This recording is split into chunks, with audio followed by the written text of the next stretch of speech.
Hey guys, how's it going? So, for today's stream, I was thinking we do, at the very least, the two post-game heroes Ascension quests.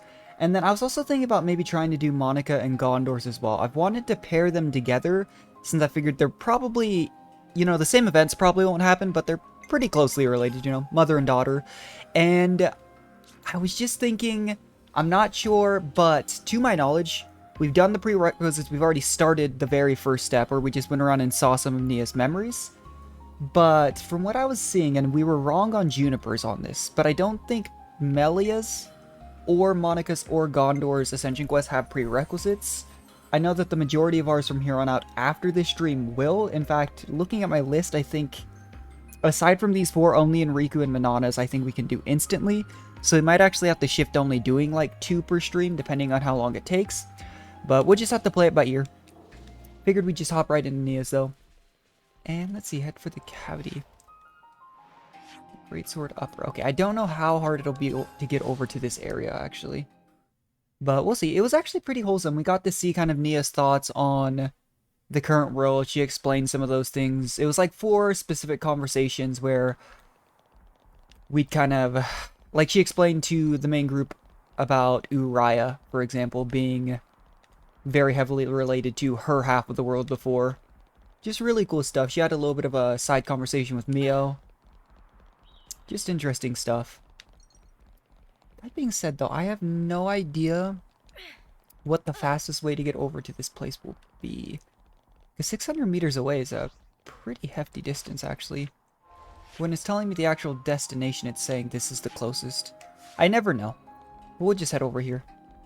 I arguably should just run up to it before we started the stream, but I figured it'd probably be fine. Yeah, we're getting pretty close to the end of this game's playthrough. We might come back. I know I've talked about it in October.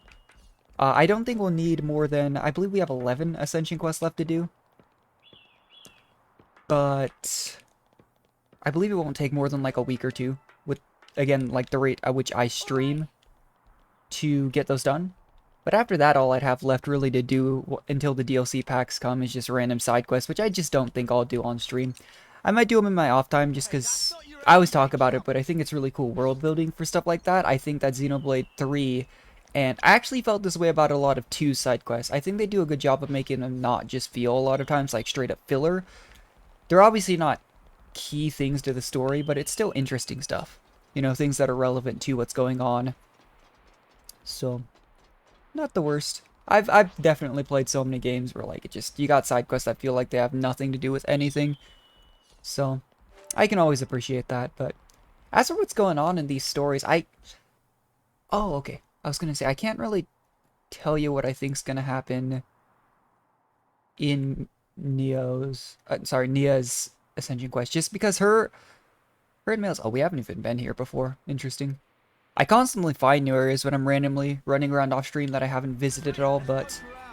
The level's 87 enemies, that's kind of crazy.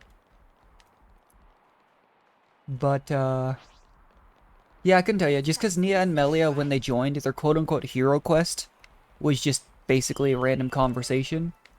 So, we'll have to see, but this explains why I didn't know where to go. I've been finding, too, that the more and more I run around off stream, get these little exploration stuff done, it actually really does speed up the, process of doing things like hero quests, side quests, ascension quests, once you've got those landmarks and all that explored. But, just part of things. I keep getting genuinely surprised, though, by how big some of the map is, because when we rush just straight through the main story, there are a lot of things you miss out on. You know, I've talked about it before, but there's all these secret areas. The area, I found a level 105, like, super boss down in some random areas. Just pretty interesting stuff that you just don't expect. Just going through the main story and maybe some of the hero quests. That said, I don't know if I can outrun this thing. And Noah's already down, so let's fight it, but...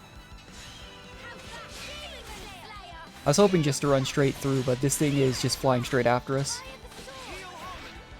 It's a good thing it was one of our attackers that went down, I suppose, too. Makes the fight a little bit slower, but... Oh, they did revive Noah. Where did he die? Interesting. Yeah, as always, I've been thinking too about what I'll stream once we're done with this playthrough. I've still really been enjoying Genshin Impact. I think there's a high chance I'll play that. Oh, we aggroed something else. But it really just depends. I've also really been looking into Cult of the Lamb. I haven't looked up any gameplay on it, but I've been looking up reviews. It seems really, really well received. So, we'll see. I'm always on the lookout for new roguelikes just because I really enjoy the genre. This time went down too as well. Yeah, I'm surprised that there's a area this high level down here. It makes sense though. It honestly makes me wonder if we'll find something similar for Melia's Ascension quest, just because obviously we could have just run out here earlier. I had no idea this area existed, but it's an area that you wouldn't have had to go to. Aside from Nia's Ascension quest, I've never had a reason to explore this area. So, huh.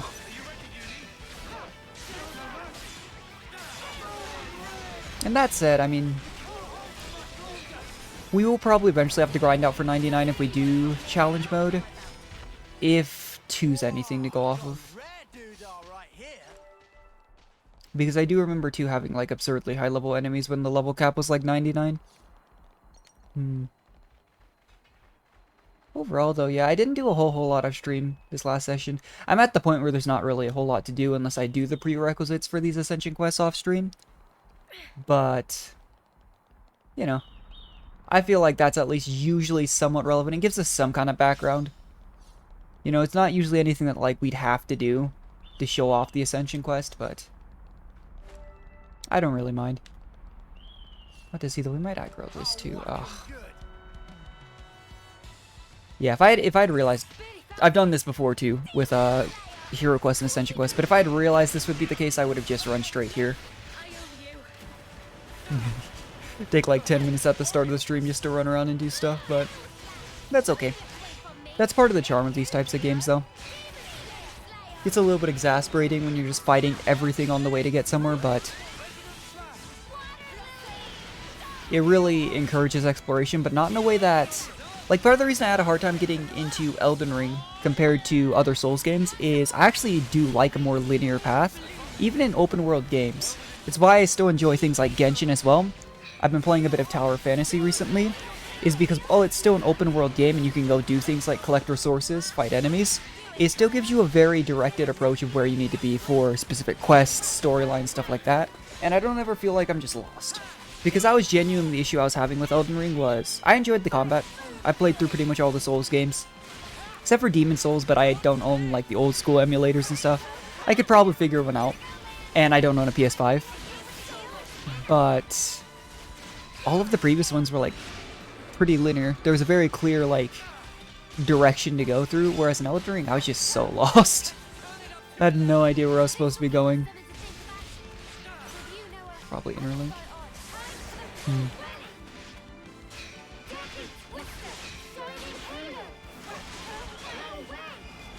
Alright, here we go. Kinda surprised we didn't build up a chain attack here. I feel like usually against elites that are this high level, usually have enough time to build one up.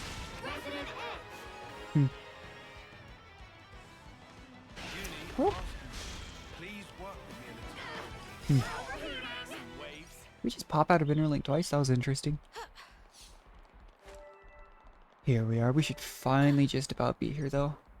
It's not as bad. I think the worst one I had was Ezerd, where I started out doing, I think it was Ezerd's actually hero recruitment quest, and we ran around for like 15 minutes. Because we had to walk like, I think it was like 800 plus meters for that one. So, I can't say I minded that walk too much. It's a really pretty view of Agnes Castle here, too. Such a blue sky. Oh, that's right. We were looking for someplace high up. Because you have to remember, in Xenoblade Chronicles 2, we were above the cloud sea for almost the entire game. It stays the same.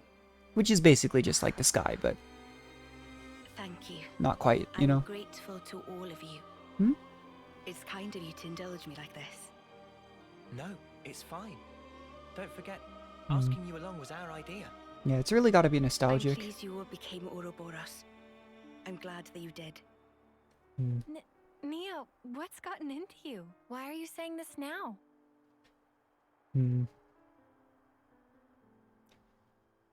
When this Oh. battle is over, the stationary worlds will Move move once once again. again. You know, for a post-game When the thing, worlds were divided, they knew nothing of each other. she could have told us In this the end, before. they were strangers once again, Hmm, perfectly ignorant. As yeah. were we. Future generations would have no idea that they were mashed together at one point.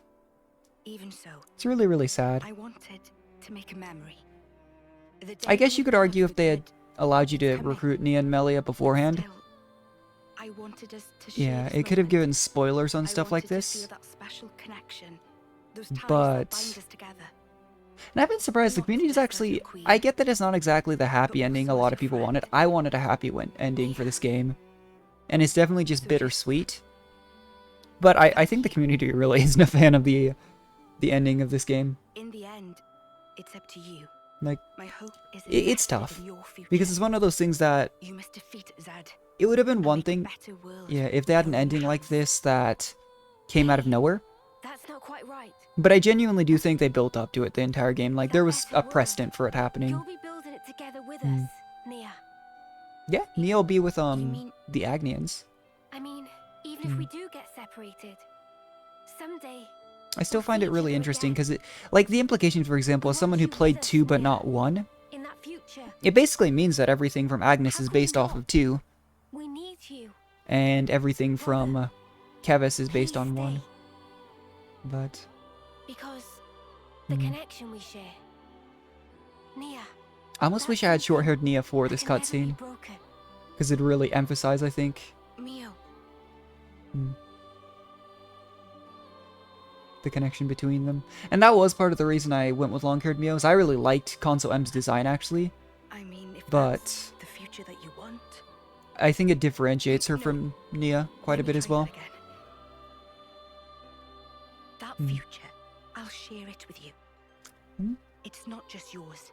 It's our future we'll invest in. And I've still been For that, wondering we need this world to end. not only how the Until 10-year that lifespan time. will work once the worlds did separate, We'll be by your side but until also, then, Nia. how long did Console M have? You know, once Mio took over that body? Been super... Oh, that was a... Okay, well, we'll have to see how long Monica and Gondor's hero quests then take, because that was just a cutscene too. Feel bad, I talked over a lot of that, but stuff like that's been running through my mind quite a lot. Because you really gotta wonder how long... Because we know at one point, Console M and N, before they became Mobius, they were part of the 10-year cycle over and over. That was the entire point, central pivotal points to their characters. But it also makes you wonder just like how long they have once they're separated from Mobius's, I guess, sustenance, if that makes sense. And then also the fact that, you know, Mobius members, once they pass on, they don't return to the cycle. So just stuff like that. I guess it doesn't... It's some of those things that don't necessarily need to be explained, but I can't help but wonder. But either way, I was actually really hoping to get a full-on like quest for Nia and Melia, but in the end, I don't think it's too bad that that isn't the case. I don't remember if you can get to the throne room through this waypoint or if they blocked it off. I'm pretty sure you can. But this should be Melia's, well, cutscene at this point.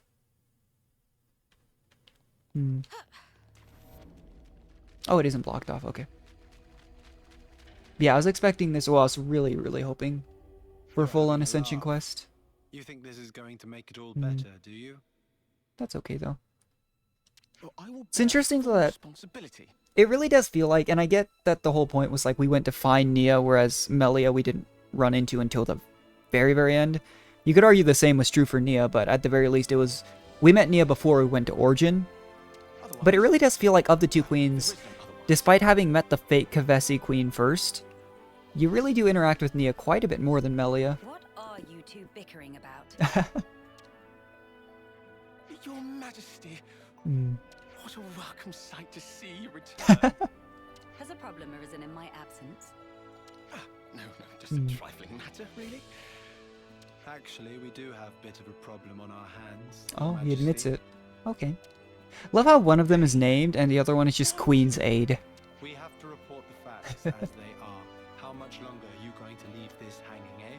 Yeah, now that you actually have your real ruler with you, might as well use What's the their problem? wisdom. A couple of days ago, we had a small run-in with our Agnian opposites. Isel took Okay. care of them, but things got out of hand a little bit. Aren't we supposed to be allies at this point? Out of hand, nothing. They insulted Her Majesty's honor. Oh, okay. I'm spitting feathers. Huh. I guess, you know, we always talk about it, but the... I don't know what the word is, just the hostility between the two nations wouldn't disappear overnight, for sure. But with no But- reason to fight. You were the one who earned their ire. Yeah, I was gonna say, it's just Did they come to any difficult harm? to say. You hurt them. I only intended Oh. to scare them, but then they resisted. Oh, okay. He's talking as though that's such like a crazy thing. I only meant to scare them, but then they actually saw me as a threat, so they fought So back. you sought to defeat them. Hmm. No, nothing of the sort. They had no flame clocks, so Yeah. I would never. I mean, I guess they don't have the flame clocks, but I was still under the impression that if you smashed their flame clocks, they were still... Maybe I'm the one who's just confused. That's one thing I wasn't sure. Because I thought once we smashed the flame clocks, they still only lived for 10 terms. But... maybe that's just a misunderstanding on my part, because there's still precedence for stuff like that, like Ashira's neck scar / wound still continuing to appear and such, even though her flame clock had been destroyed prior to her Ascension quest. The presence So of I the really flame don't know. is not what instigates a battle. Hmm. The glimmerings of war Yeah. are always there, within us. Goes back to that argument of just because they no longer have a quote-unquote reason to fight doesn't mean I they imagine won't. discovering that fact must have come as quite a shock to Hmm. you. Colony 11's perfect example, attacking Lambda, having to get manipulated out. I thought that side quest was still really funny. Even if we didn't have to do 3 Ravens at war, I thought that was a hilarious side quest. If you've incited their wrath, Hmm. then I assume we haven't heard the end of this. Okay, so we might have to go do some kind of negotiation. To rally together in opposition. I am ashamed. Truly ashamed. Yeah, you kind of should be. Now that this has come to a head, I cannot. but Yeah, Isel here is saying that they insulted Melia, but I will forward I don't the know. objective, even if it should cost me my life. Hmm. You shall not. Yeah. Melia's just sitting there like, stop causing problems. Do not speak of throwing your life away so lightly. Hmm. I've already lost so many of my friends. I could not bear to lose another. Yeah. Definitely hits a little bit different when one of the queens says that too. I told you, did I not? You are my hope. Hmm. I will speak to the Agnian chief retainer personally about the matter. In the meantime, cool your head. Any more unfinished business that I should know about? I don't know how to explain it, but it just... I keep repeating it, but as someone who played 2 and not 1, to me it feels like Nia's more of an endearing character between the two queens. And it's probably because I didn't have an entire game to journey through with Melia and her party with Shulk. Whereas Melia seems like a bit more of like an actual regal queen. And I know I've seen all the memes about like her getting rejected by Shulk. That's about the only thing I've seen on 1 actually. But Couple of house calls to just make interesting my stuff. city. They want you at Colony 9 and the city. Okay. Colony 9. So Xeon then? Yeah. We haven't done Xeon's Ascension quest either. Urgent backup following the recent Origin attack.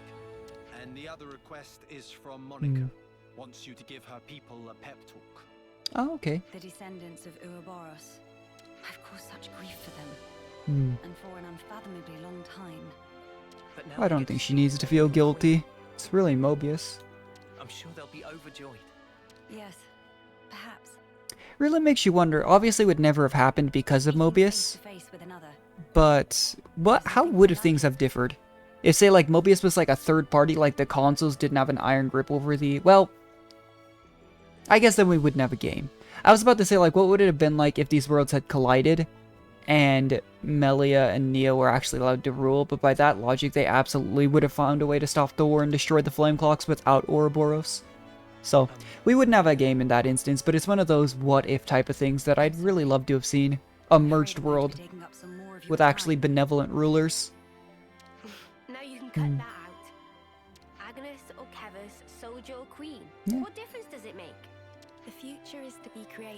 each and every person in the world.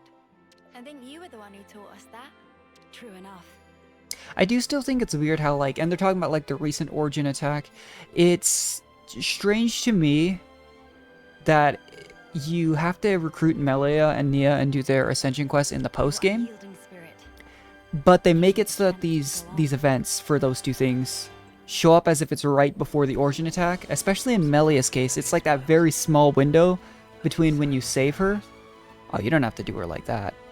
But it's like that small window between when you save her, she returns to the castle, and fighting Zed. But I think that is a reference to her not having a happy lifetime in any sense with Shulk, though. Because, I mean, even in Nia's case, Nia had a child with Rex. She kind of got her happy ending. Yeah, that's probably what it is. That's actually really sad. Well, better start making the rounds. We've got to stop. But I've been wondering too, was never explained the wings. I wonder if that's something that was explained in 1 as well. Because if it's from the Kevis side and Kevis is meant to represent the future of the world of Xenoblade 1, Agnes Castle, right? that could be why. Safe journey to you all. Okay. But it looks like this might actually be a bit lengthier of a Ascension Quest conversation than Nia's was. Oh, okay, unless that's a side quest.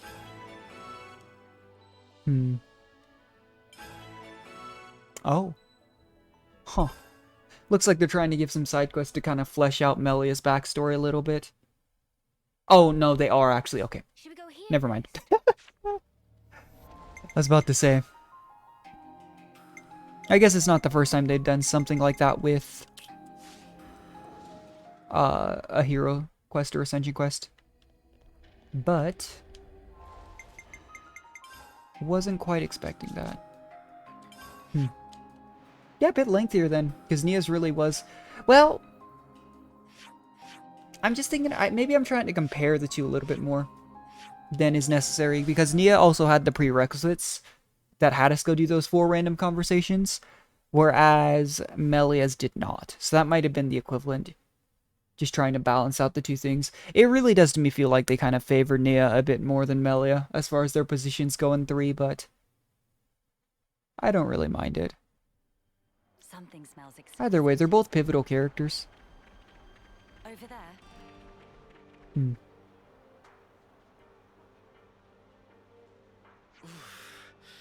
Okay, so we actually do talk to Xeon. Be more gentle, Commander. Don't expect miracles. I'm trying my best to heal you here. Well, Xeon is a tank, not a healer. Here. Let me. Well, Melee is technically an attacker. Goes back to, though, we always make fun of it. Uni always has to heal people from the main 6, because even though Tyon counts as a healer gameplay-wise, I don't think he actually is functionally one. That would be great. What? You're... Poor Xeon. Giving everyone a heart attack. That should suffice. Does make it really sad, though, because it really emphasizes how Noah is just thinking she's all alone in the world. And then you're put up on this pedestal as, like, the ruler of Kevis here, as Melia. Yeah, I think so. But I wonder, was Melia a, like, summoner attacking class in 1? Or was she actually a healer? What good is a ruler Because if I you would have cannot thought send Fiora aid was to a healer, people in because she was a conflict? healer in 2 as well. I'm sorry to have kept you waiting, Xeon. Please, let me have your report. Hey, look! Isn't that the Queen? Yeah. What? Like the real deal? Right, back to my post. Excuse me. Origin's attack unfortunately caused a landslide near Alfeto Valley entrance. Okay. We've been treating the wounded, and also dispatched a survey team to scan the area. The thing is, we've lost contact with the survey team. Okay. I feel like this is a really common occurrence in side There quests. was a really loud sound In all earlier. honesty, some kind of expedition team becoming lost. Then we'll take it from here. Uni, how are you doing over there? I've healed up the worst of them. Okay. Now they just need a little R&R. Oh, really? I've got to lie down? You'd think with everything they do, they'd appreciate some break time. Come on. If you've got the energy to flap your trap already, you'll be back on your feet in no time. I see I had no cause to worry. How many were on the survey team? 3. One was Okay. I piloting the was gonna say, it locals. couldn't be that many, because the colonies, surprisingly, I think it's maybe just for gameplay representation-wise, but I never got the impression that these quote-unquote colonies were, like, full-on colonies. Okay. It's usually Send the small landslide groups, like, location I would to assume no more than, barracks. like, 20 or You 30 can people, confirm it for yourself. even if they didn't have to, like, create a sprite for every single character. If you happen to see an Anita from the survey team, could you But that might be underselling it because they still had to get that life force for the flame clocks. tell her to give back what she owes? Because Okay. I'll be waiting here until she does. I'll be sure to deliver the message. Wonder what that means. I'm so sorry to have let this come to pass, everyone. This ordeal will be over ere long. You watch yourself too, Your Majesty. Don't want to see you get hurt neither. I hope you find our friends. We've made some new friends. You really love Colony 9, don't you, Uni? I can You can tell tell from the way your wings perk spoke up, huh? Really? That's slightly uncomfortable. Hmm. Oh, so that's how they do it. Well, I suppose if you don't have... Like, I'm genuinely wondering what the purpose of the wings are. It could just be an aesthetic thing. It goes back to, like I was saying earlier, I would assume it has something to do with one. Hey, look at that. But, oh. I was about to say it's a crab. But it's something that if it isn't explained in 3, you would assume is explained in 1, because that's Quickly. clearly the We world must base rescue them at Kevis is once. based off of. But I really wish games with like sequels did things like this more often. Wherein they took the world base of like previous games. And like Fire Emblem kind of does it. Well, they'll call back on other characters, but I wish they'd actually do that a little bit more. But Fire Emblem has done similar things before, to It's be all fair. right. We're here to help. Oh. Stay still. I'll get that heavy thing off you right this instant. Even if you get it off, that'd like crush bones. That's actually kind of horrifying. Right, that's her injuries about treated. Oh, that's good. Survivor by nature. Good fortune that we made it in time. Good old fantasy games where you wave a magic stick at somebody and they're healed. Oh, I It's can't wonderful. thank you enough. I thought I was a goner. Say, you wouldn't happen to be Anita by any chance? Oh, we found her first then. Yeah, Okay. I'm Anita. Oh, that's great news. There was a guy in the rescue tent who was really worried about you. He I wonder said if he it's- wanted you to pay him back or something. Yeah, I was gonna say, I didn't think at first it'd be a romance type thing, because it's not really a concept that I felt was really a He seems really thing. rather worried. Could be wrong, though. Very insistent that you make it back. Oh, it's got to be Kurt. We've been in the same unit since first term. Okay. Maybe just like a friendly thing. He can be a little faint-hearted at times. I'd better go and try to calm him down. Ah, Hmm. so you've been joined at the hip since childhood. Yeah, childhood friend. That's the same thing as when, you know, our group lost Yorin. Joined at the... Sorry? I mean that you were Hmm. inseparable. You've had a special Yeah. connection throughout your lives. You understand each other's feelings and you lift each other up in times of need, is what I'm trying to say. Yeah, yeah. Your friends are irreplaceable. Be sure to treasure them. Yes, Mom. Thank you. Thank you. Yeah, Melee really does seem to suit... They're really emphasizing that. But then, I've never she been a was in big prison fan behind you for so of... long. I get why they do it. It tugs on like the heartstrings of everyone. It's kind of what it's doing now. But I have never been a huge fan of the unrequited love trope. I think it makes you... Again, I'm sure it's the point, but it just makes you really sad. I think the big one to come to mind, since I have been mentioning Fire Emblem, was actually Cordelia. I remember they got a lot of flack for that. The fact that she wasn't even like a marriage option for Chrom. Because my favorite marriage options from Awakening were actually Serge and Tiki. But I think actually overall the most popular one was probably either We'll need to make the Lucina weapon or very Cordelia, carefully. if I had to guess. Using arts would be far too dangerous. Maybe for that In which reason. case, Someone call for heavy lifters? Mm. Yeah. We'll clear this out in no time. Yeah, no, they do lift crazy things whenever we need things moved. you're in safe hands now. I still remember them mentioning that Agnians were like naturally stronger, and that's why Kevesi have like the special suits to kind of match that. We don't want to overlook But that goes anything. back to, like, I don't remember there being a precedent for the world base of 2 being naturally stronger than those in 1. Lands versus Senna is a perfect example. You'd look at Lands and you'd think Lands is stronger by a mile. Just based on, like, size and muscle mass alone. Stuff like that. Granted, again, I haven't played Xenoblade 2 in a very long time, so... There's an argument to be made that I should just go back and try and It's remember. going to be okay. I thought this person was dead, actually. They're just laying down there. Second landslide. Hmm. Don't mind me. Look for Okay. the others. We're well aware. But firstly, Hmm. Okay, so she does have healing powers. Feels warm. That makes me wonder... I'd really just have to look up, like, the party setup for one. I'm sure I could tell then. Was Melia the healer or was Fiona? Or Fiora, sorry. Because Fiora was a healer in 2, I believe. I thought. do not move from this spot. In the DLC, but that doesn't mean that's what she was in the original base. But if Fiora was a healer in 1, I don't know why Melia would also be a healer. Yes. Wouldn't make a whole lot of sense. Of course. But I don't know if 1 had a similar system in 2 or 3 where you had a ton of different party options. Or if it was just like a set party. I think that's a lot of them accounted for. Just so much that I'm just kind of assuming, I guess, that I could just be blatantly wrong on. Relax just yet. But, and I don't mind either way of doing things. I really enjoyed 2 minus the gotcha system. Made it really hard to actually get to play with certain characters throughout a playthrough. And I don't mind the system 3 did. But even like regular similar type games where you just have a set party, I really love Final Fantasy IV. I love 6, but I guess you could argue 6 is closer to this multitude system of having a bunch of people that you can use. I hardly need to state this. But like, I've played games like, if anyone's ever played Golden Sun, I haven't played the newest one, but I played the original GBA one and then The Lost Age, the sequel, which was actually really hard to find. And then, like stuff like that, and I actually really enjoyed them. Having a set party I don't think is a bad thing when done right, but having variety I think is what tends to be more desirable to people nowadays. Quickly. Back to Colony 9. But I think that's what gave a lot of people to like the original draw to things like Final Fantasy IV.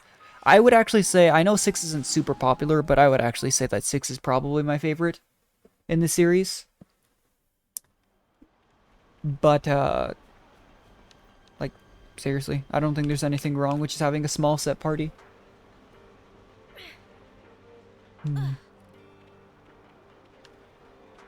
Everyone's here. Ow! Sorry, I punched my mic. I really need to get a mic stand for my, The Queen has mic arm, I returned! mean, for my arm. Whatever it's called, just so that I don't, I can adjust it a little bit better.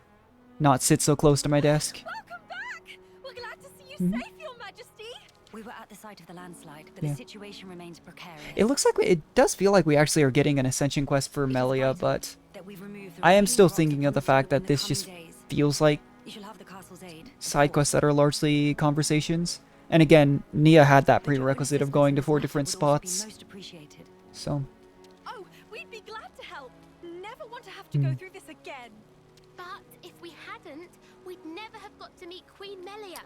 yeah, I suppose that's I don't true. regret it, because I learned today that we weren't forsaken. Forsaken. Oh no. The only time we normally ever get to meet Your Majesty is at the homecoming. That's because it was a robot and she was imprisoned. Through so many bitter times, but we've never known you to help us. You don't have to Not guilt so trip her, directly. okay? Like, I don't even know if these people are aware that she was held captive in Origin for a long time. From this moment on, I will endeavor to the best of my ability to allay your fears. That's good at least. You're too kind, Your Majesty. Yeah, I've actually been wondering for a while if the colonies are aware There may be another matter. that like the real Neil was sealed away and then the real Melia was Oh, captive. yes? Speak up then. I would like, from this moment on, to let the colony elect their commander. Oh, okay. of That's their a very own Xeon-like thing to say. And I don't mean just for appointing a successor after death, or for the purposes of reform. If they make their voices known, then I think I would gladly relinquish my I don't know if position as anyone is commander. really in a position in Colony 9 to take over for What Xeon. is on? Then I know that there were you some wish to formally dissenters, step down. but... I was always the consul's Oh. favorite plaything. Okay. I was a mere pawn. Probably just a dancing bit to of his whims, guilt enacting his orders. going through his Having mind. come to terms with our new life, But Xeon's definitely one of the more, I don't want to say responsible, but qualities he's, needed in a commander are very different nowadays. he takes the position very, very seriously. Almost to the point of, like, being stiff and awkward. In an endearing way, but still. Please don't belittle yourself, Xeon. Mm. You've worked so hard to get where you are. You also get very serious, calm, collected, Believe me, I've thought hardworking about this leaders long like and hard. Ezerb comes to mind, About but who really fits the role of a commander. who else It must in be the current someone we colony, all though? look up to. Someone with whom we can I doubt share he'll say, our like, path. Noah or someone here, because Noah's Ouroboros. While I do not object to your logic, Xeon, Hmm. I hope you realize that our role is in essence naught but a figurehead. Oh, okay. What that figurehead represents, however, is something only you can decide. She looks kind of angry. I don't know if she's trying to, like, be It's stern, down to me. but... A person is not shaped solely by their birthright or innate qualities. Yeah. As long as you remain critical of who you are, whether you deserve the position or not has little relevance. This crisis of conscience, Hmm. you once experienced it as well, Your Majesty. Of course, Huh. everyone has their battles with self-doubt. How else does one grow as a person? Yeah. If you remain true to yourself, then you have nothing to fear.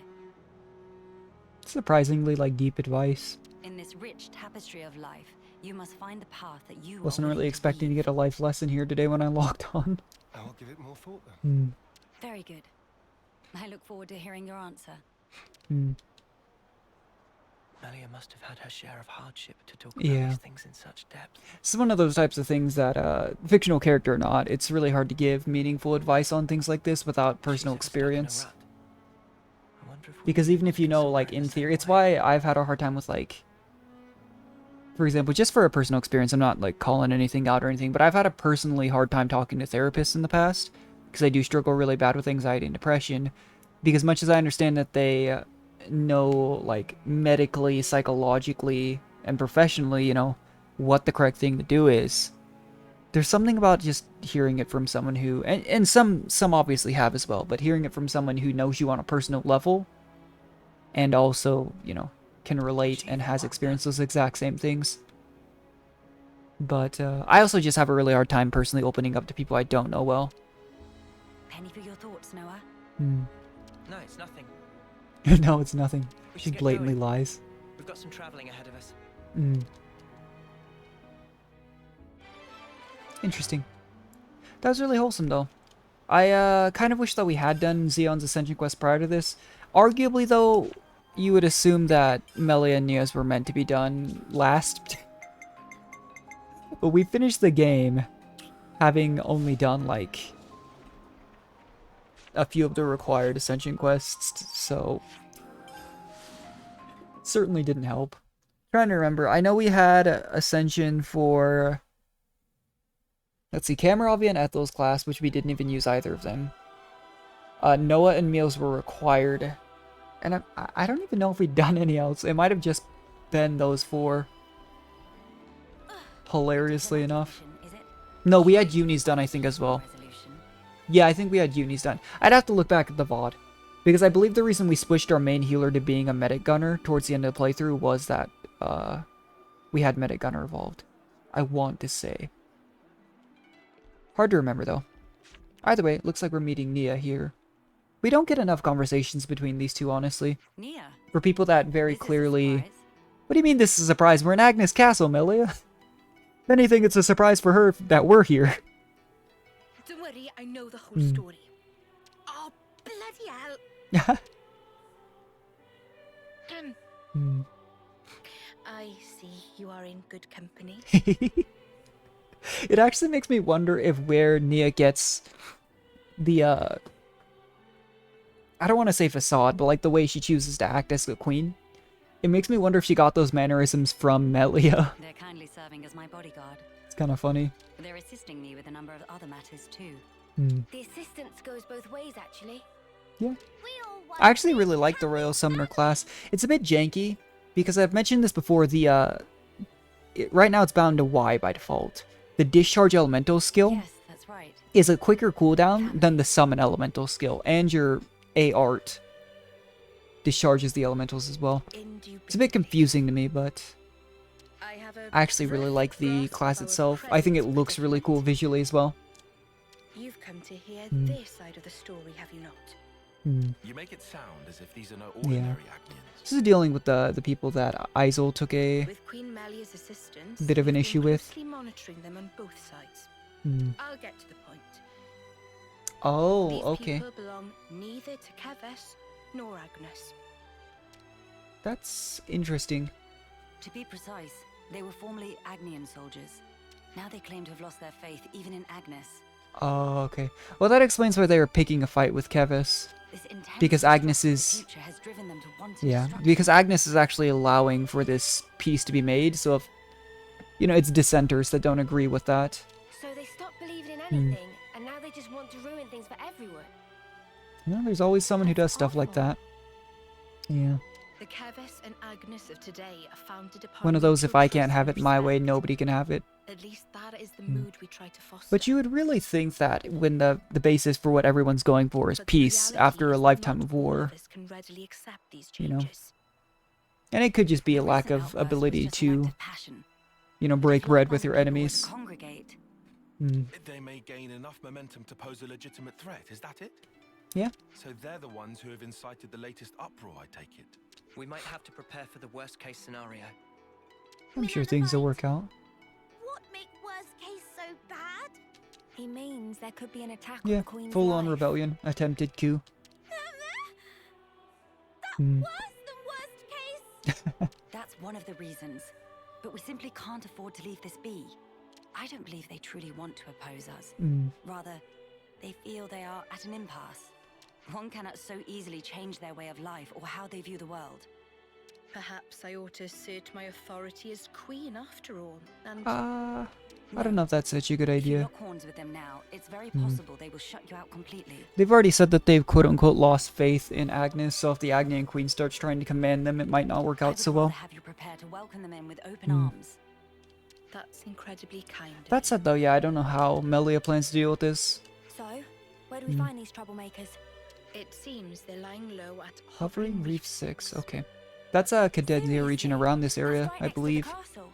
Yeah. Presumably they approached under the guise of their fellow Agnian soldiers. The castle isn't on particularly high alert, so it makes sense that they wouldn't arouse too much suspicion. Huh. Yes, as sad as it is, I hear they're pooling their forces. You'd best be I on guard. have a feeling that Fear us going to talk am to no them, yeah, stranger to us that. going to talk or fight with them isn't going to help things. not. Look at my entourage. You shouldn't have to get used to this. Experience can make a person stronger, it's true. But it can't take away one's pain. That goes for queens too, you know. The mood's turned dark all of a sudden. Yeah. I'm aware of that. Thank you, Nia. Take care, you guys. Because if we go try to talk to them, there's a high chance they just don't listen to us. But if we fight them, then... Oh, it's below Kevin. Oh, oops.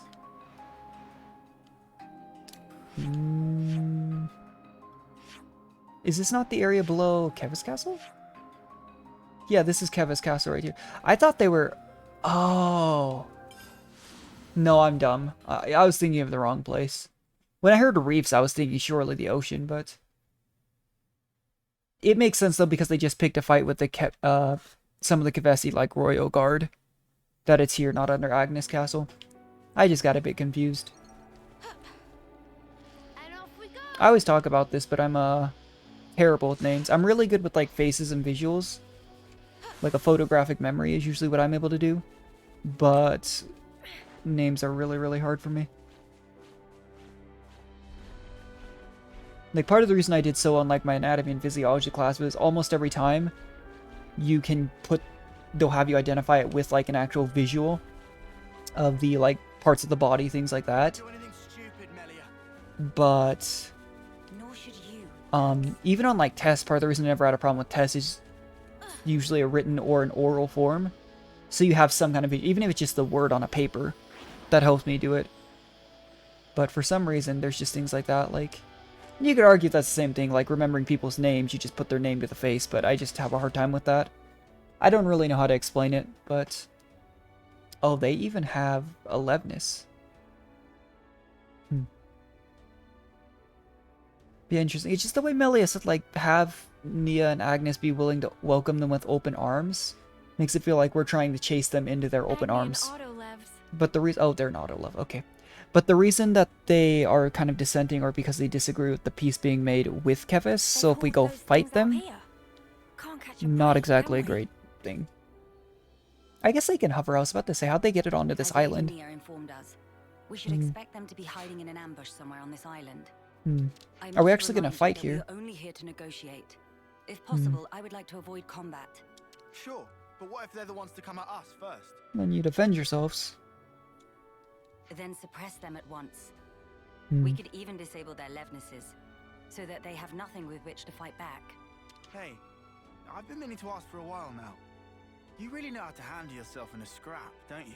Yeah, it's almost like she was part of her own storyline that involved fighting. Yes. I'm no stranger to the field of battle. Nor is this the first attempt on my life. What? Even though you're the queen? She wasn't always a queen. Precisely because I think. I'm the queen. Is it really so strange for nobles to be acquainted with violence? Yeah. There was even an assassin within my family. Oh, I didn't know that. Interesting. But yeah, Senna says even though you're a queen, she knows that Melia spent forever just basically kidnapped in Origin. You could argue that wasn't an attempt on her life so much as to control her, but... I hope we didn't bring back painful memories for you. Oh, I think I have an eyelash in my eye. Ow. Please. It's perfectly fine. I mean, with the way they're talking, it feels Many like the most of things that have Melia's shaped memories me are pretty into who I am painful. today. Learning to accept my weaknesses. Yeah, it's part of what makes you who you are, but... doesn't always mean it's a great thing to have to suffer. Heart to others. You must have been in some real good company to learn all that. Yeah, one of the wielders of the Monado, like... heroes of another world. Perhaps, yes. Back when I was young and naive, my companions taught me some invaluable lessons. And you took those lessons to heart. I think it's funny too, though, that Nia wears a very similarly themed outfit to when she's a blade. Like her quote-unquote outfit that she changes to, the yellow one, is what she... very much like she wears when you first meet her in 2, and then her queenly outfit actually reminds me a lot of her blade dress. Once you find out that she's, you know, a blade. But... I think in the meme clips I've seen of Melia, she was wearing like bright pink, and now she's wearing all gray. Let me see. Search it up on my second monitor real quick. Breaths should not be those of despair.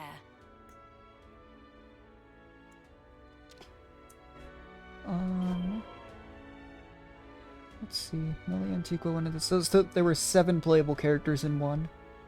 Interesting. Anyway. Great cave. Start walking this way. Kind of weird to see level 80 enemies in this area with level 30s. Actually. Yeah, that she's the high NTA priest.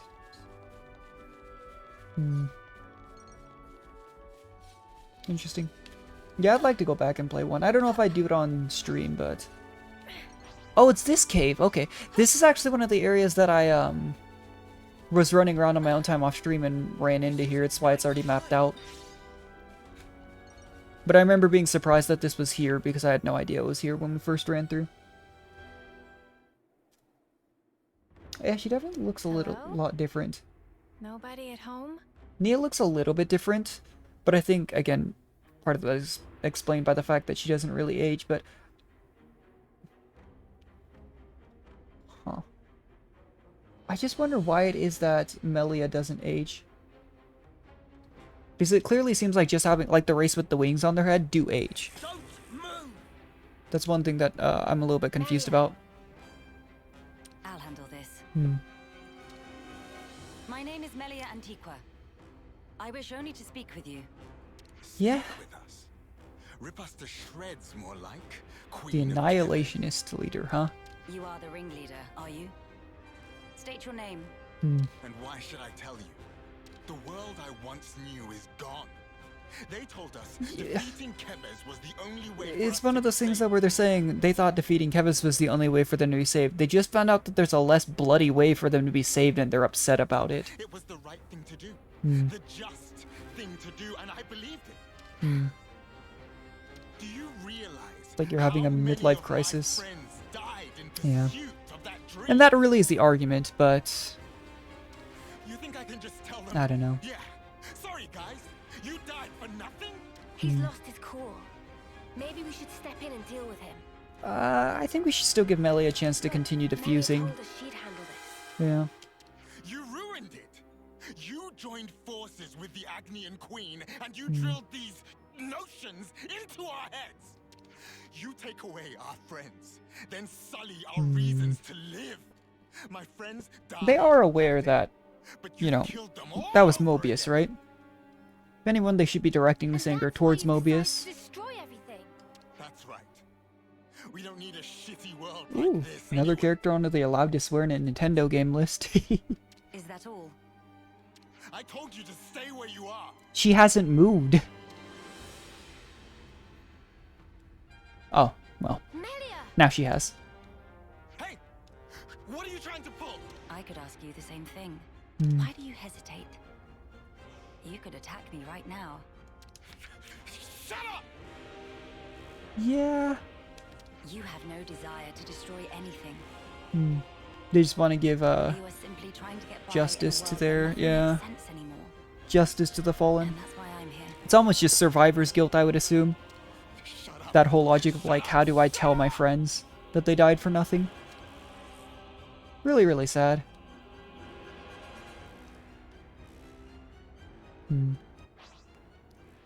Oh, we do have to fight. Okay. This is actually turning out to be basically a full-length Ascension quest, though, actually.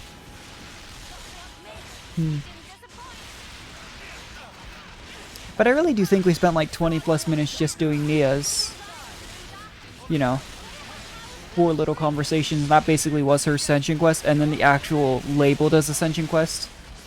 One was basically just a conversation. I'm interested to go back and explore that area though, because I had no idea that part of the Greatsword existed. Kind of the same thing with this cave here, except I didn't have a reason to explore around the Greatsword. But as always, it's a good thing that we've leveled quite a bit. I mean, I wasn't even anticipating any of these being close to level 80 here. But this should be the highest level Fire and ash. quest we have left, because it is the post-game heroes. So that's how it is. That's how you look down at us. Sorry? Yeah, she's just one of those delusion type things I where know all about you. You queens live longer than any of us that she could just ever doesn't dream. get it. I wouldn't want to live a long time. I think I've mentioned this before, but I had this kind of... It's a little bit morbid to say, I guess, in hindsight, but I had a conversation with a bunch of my friends at one point. I was like, if you had to... I didn't say 10 years, which is what the situation is. I think I said 5. Or live forever. I wouldn't want to live You're forever. like us, are you? That's how you can just sit on your thrones, toying with our lives like... She is like us. Yeah. If you hurt her, she feels pain. She bleeds all the same. But I think it'd be worse to be in Melia or Nia's situation. As tragic as That's why both she sides came all are. this way to hear your story. She wants to know more about... Oops. Yeah, right. Our Blink of an lives are eye, like huh? the blink of an eye to her ilk. Maybe, Because but... she lives longer, Yeah, it that doesn't mean really she's any change different things. from you. We're all here, aren't we? We're all alive. That's enough, Mio. It's the logic though, as if you were immortal. How much would it change you though over time? I see now how you feel about all this. Mate, have you been making that speech to the Kavesi officers too? Telling everyone that Melia is different to everyone else? Oh. You bet I did. She's so far up herself it makes me sick. They didn't say it to the Agnian Queen though, did If they? anyone's warped, distorted here, Yeah. it's you. Suffering by grief. Then what am I supposed to do? Who else am I supposed to take my rage out on? I don't know, are punching bags patented in this world? Tell me the truth. Right now. The pure, unadulterated truth. I wonder if he'll be able to accept the That truth. I cannot tell you. The answer Oh. lies in you and you Okay, that's alone. not what I thought Melia was going to say, You must actually. have realized by now. Hmm. There is no weight to the truth of another if you cannot judge it for yourself. That's true. If you must have an object of hatred in order to live your life, then let it be me. But promise me that someday you'll live for the things Okay. that truly have worth. just as you and your comrades in arms once did. It's kind of cool though. Like, I think they do this to some extent with most of the heroes and their ascensions, but I can't go back. um, Not after what I've done. I don't think there's another character that could have explained it to someone like this better than Melia here. Like, as much as I love, like, Nia and the main party, I don't think any of them could have said something that would have reached this person in the situation they're in. You are still breathing, are you not? Just saying, after what I've done, all they did was insult the Kavesi Queen, who's forgiving them right now to their faces. I told you. I am no stranger to battle. Besides, Not like anyone, I could not tolerate from what we simply know, of watching got, from like, the sidelines. murdered while they were here having their rebellion. Their sadness, frustration, anger. I shall never forget these feelings. Come. Okay. Let us proceed to the next location. Yeah, we should have one more. It's interesting.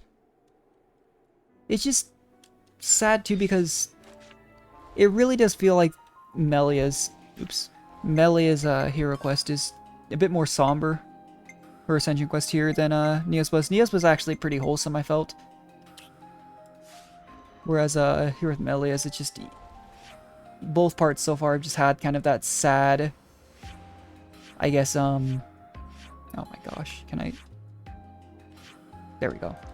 That sad, afterthought, I guess, would be the word. Kind of like when Noah's having the thought of, like, what must Melia have been through to be able to say these types of things to Xeon. Just really hits you hard. Even just not knowing really what her story was. Your Majesty. You asked for her to show up here. Why are you surprised? I'm sure you're rushed enough as it is. I'm here to discuss the speech you mentioned. Did I come at a bad time? No, not at all. We've been stretching our necks every day, waiting to see if you'd turn up. Oh, okay. I too have been anxious to meet you. I'm sorry to have been a source of anguish for you this long. It's all been for today. Yeah. I don't consider any of it a waste.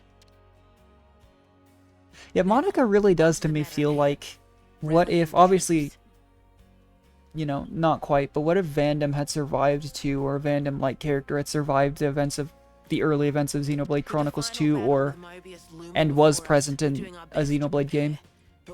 Really cool stuff. It actually really threw me for a loop when I played through 2 when Vandam passed on. I didn't use a Vandam, like, at all, but, just didn't expect that to be the case. I don't blame them. No matter how noble our cause, the fighting will cost us lives.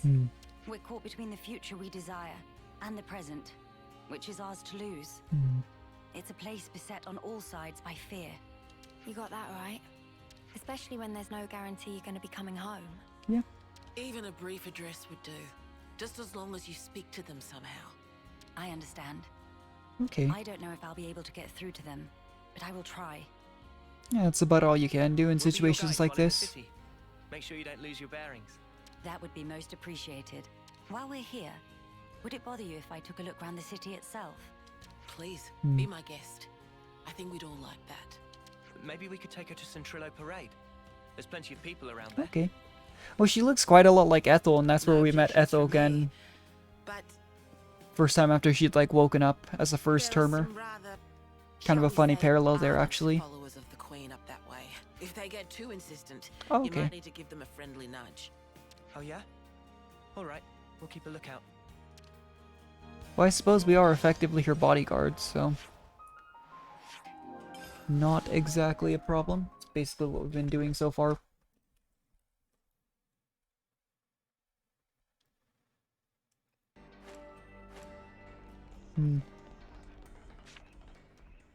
Looking at my affinity, actually, I think max affinity with the city is what gives you the other faster sprint speed. Come to think of it. I wonder if doing Monica and Ghondor's Ascension quest would give me city affinity. I don't actually know if Ascension quests give you... I think they do. Now this is a far cry from the colonies and the castles. Yeah, it's definitely different. Here is a place where people can truly live. Make a home. Talked about it. It actually reminds me a lot of the initial place where you meet Rex. I don't remember what it's called, but that first island you're on into. I saw this place. All these different people I'd never seen before. Things of all shapes and sizes. Yeah. I wish I had been there to see your reaction. A shame. See my mouth hanging open like a lummox. Not worth it. Just realized, is Uni taller than Melia? I didn't expect You seem that. to take it all in your stride. None of this surprises you. It's more that I'm assailed by old memories. Technologies of old are put into practice here. I feel the industry of those times. Well, here come the ardent followers Monica was talking about. Really you? Queen Melia? Yes. I do go by that name. Yeah? Do you have another name? I knew it from the moment I laid eyes on you. You were something special.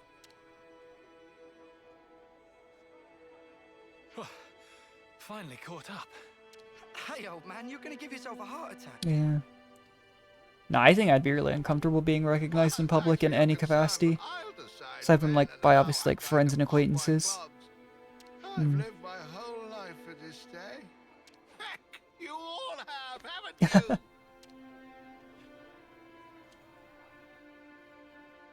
Of course we have. You've returned to us at last, my queen. You really are as radiant as they say. Hey, fancy a bite? You should come by my restaurant. Sample a few of the local dishes. Is this where we're gonna give her speech for the sea? I wonder. Oh my gosh. Oh, say that again, I dare you. If you hate my establishment so much, I'll be more than happy to bar you from it permanently. All right, people, don't shove. Stop arguing. We don't want to scare the queen now. Oh, Don't think you'll scare her so much as make her a little bit uncomfortable, honestly. Who's Krydo? Come on now, this is getting excessive. Oh, leave him. Everyone's been living for this moment. Wonder if there's a side quest for this person. It's always been my dream to see the They're true from the queen city and come have back. fans. A lot of us die before we get the chance. Yeah. Yeah, but now it's actually happening. Before our very eyes. Well, I'm wondering too, like, they really made it sound like Melia has been captured with an origin for most of the time these worlds have been merged. Because Nia mentioned that, like, Ouroboros is more born of her powers. So, How can we possibly keep calm when just interesting stuff. Which makes you wonder, though, because of that, were even the first generation of Ouroboros aware I am so grateful to you all. of Melia's situation? I would like to express a few words of gratitude, if I may. It is a joy to see real human activity once again, after all these years. Yeah. I see that you continue to remain strong. Those things you take for granted, but if you're not able to for hundreds of years, you know. That's right. I'm not resting these old bones so long as there's life in them. We'll hold out for decades more if we have to. We have our queen, and even Ouroboros stand by her side. Good to see, too, that we're finally getting accepted by the city, too. And not just as people who were like, yeah, we just stole the powers from the Ouroboros candidates. Indeed. Wow. Decades plural. Yeah. And here we are, happy enough if we can reach one. Yeah.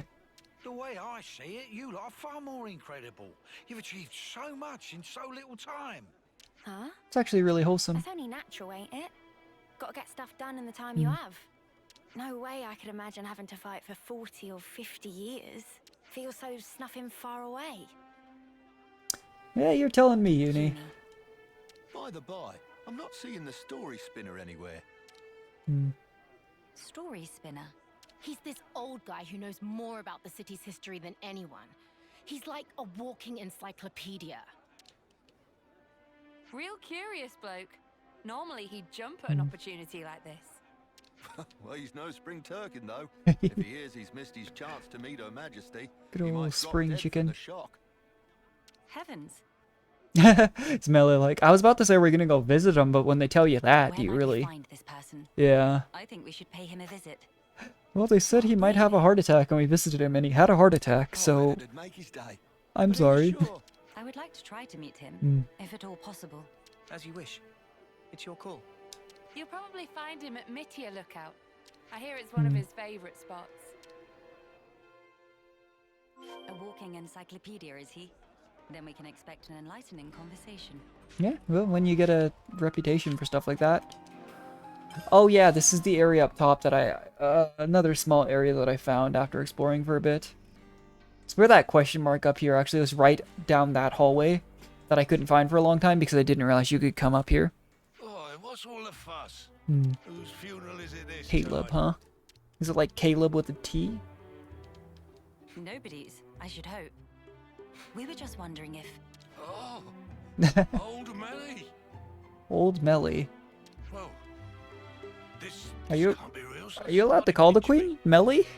Is that a nickname she used to go by? What if it's actually my funeral? Then that will mean... Where the places have I ended up? Yeah, this is Mittia Lookout in the city. Nice, you know, way to keep him grounded. I'm sorry. I didn't mean to startle you. I'm told you have quite the wisdom. I was hoping to ask you a few things, if it doesn't bother you. Oh, I get ya. Queen herself is asking me personally to tell her a story. Now I know I'm dreaming. Hey, Ouroboros kids, give me a good wallop here. Oh yeah, let's get that reputation for beating up the elderly. That's yeah.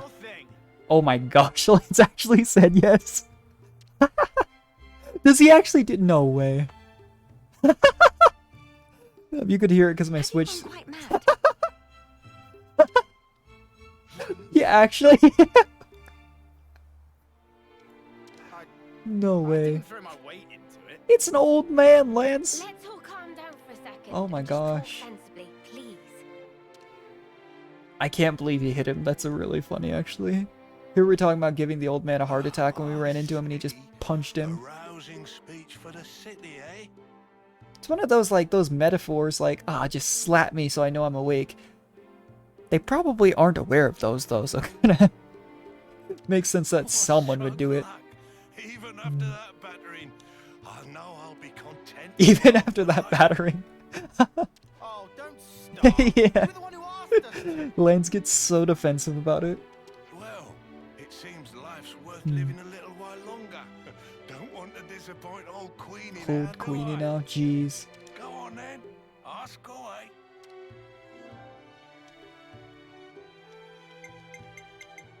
I don't know.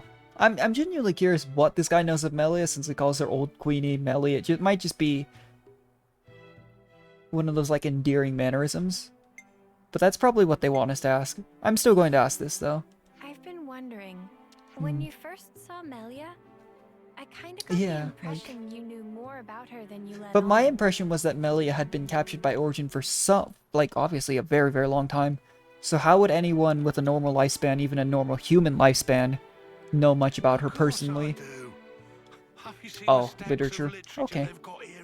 It makes sense that there would be, like, passed down writings of, like, the heroic actions of, you know, 1 and 2. Wonder if there's stuff on Rex's story, you know?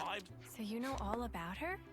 Naturally. I don't know if I'd say fiction is something that you know exactly. It is a lesser known fact that Her Majesty is squeamish around Shiny bugs, huh?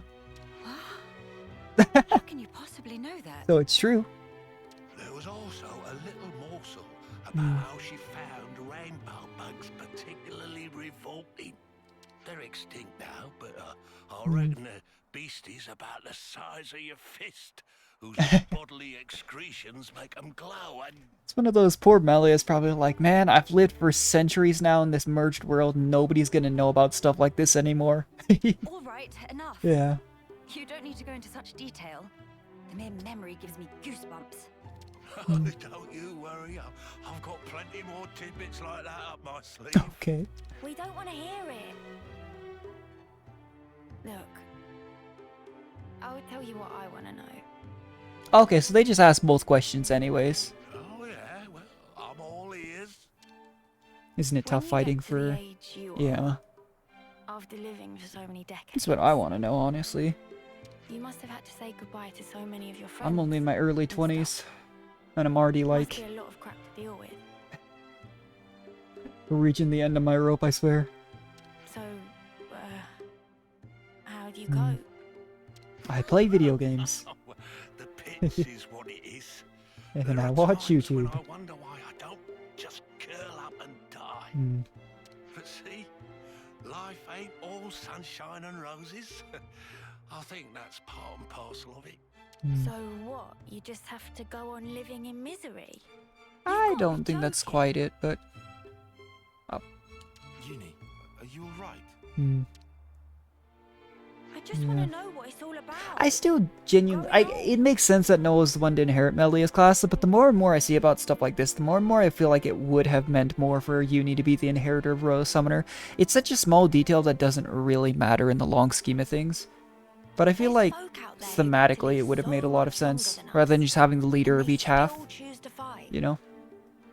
It just feels like I'm always It taking just doesn't feel like there's connection. Like, there's obviously a very deep connection between Nia and Mio. It feels like that the same can be said for Noah and Melia. It feels like it really was meant to be Uni. be there with you guys. Okay. Even if it's just in spirit. Uni. I had no idea that was how you felt. Well, she'll still be with Noah and Lance and Riku, you know? When the world split. Yeah, sorry. She'll be separated from her fourth best friend, Tyon, though. Still can't believe she told him that when the worlds were separating. Even if those you once loved He's are like, no longer a part who's she listing? Noah? Lance? Why am I only naming guys?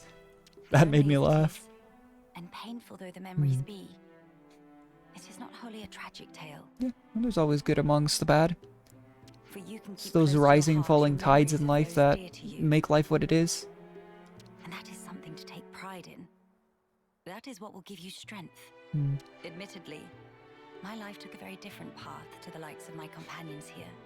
But such are my thoughts. Ah, never a truer word was spoken. That's one for the ages.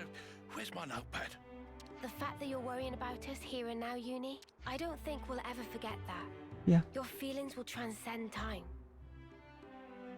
Well, people always talk about it, but what's left of you and remain is a lot of times it's passed down to other people. I'd have to agree. So don't feel like you need to be doing anything special for us, Uni.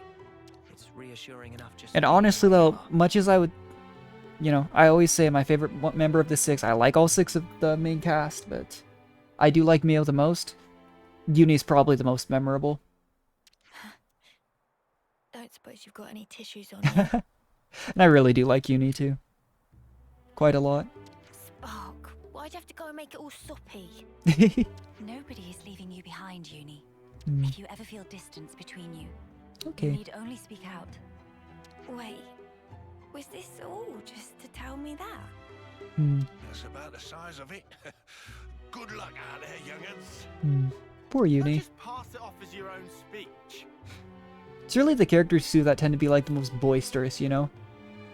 Most vocal, that when they really kind of hit that low point, that it really means a lot to. You punched him, Lance. Know what you mean? I don't see why not. But Lance has had a lot of those moments too, particularly around Yorin, I feel.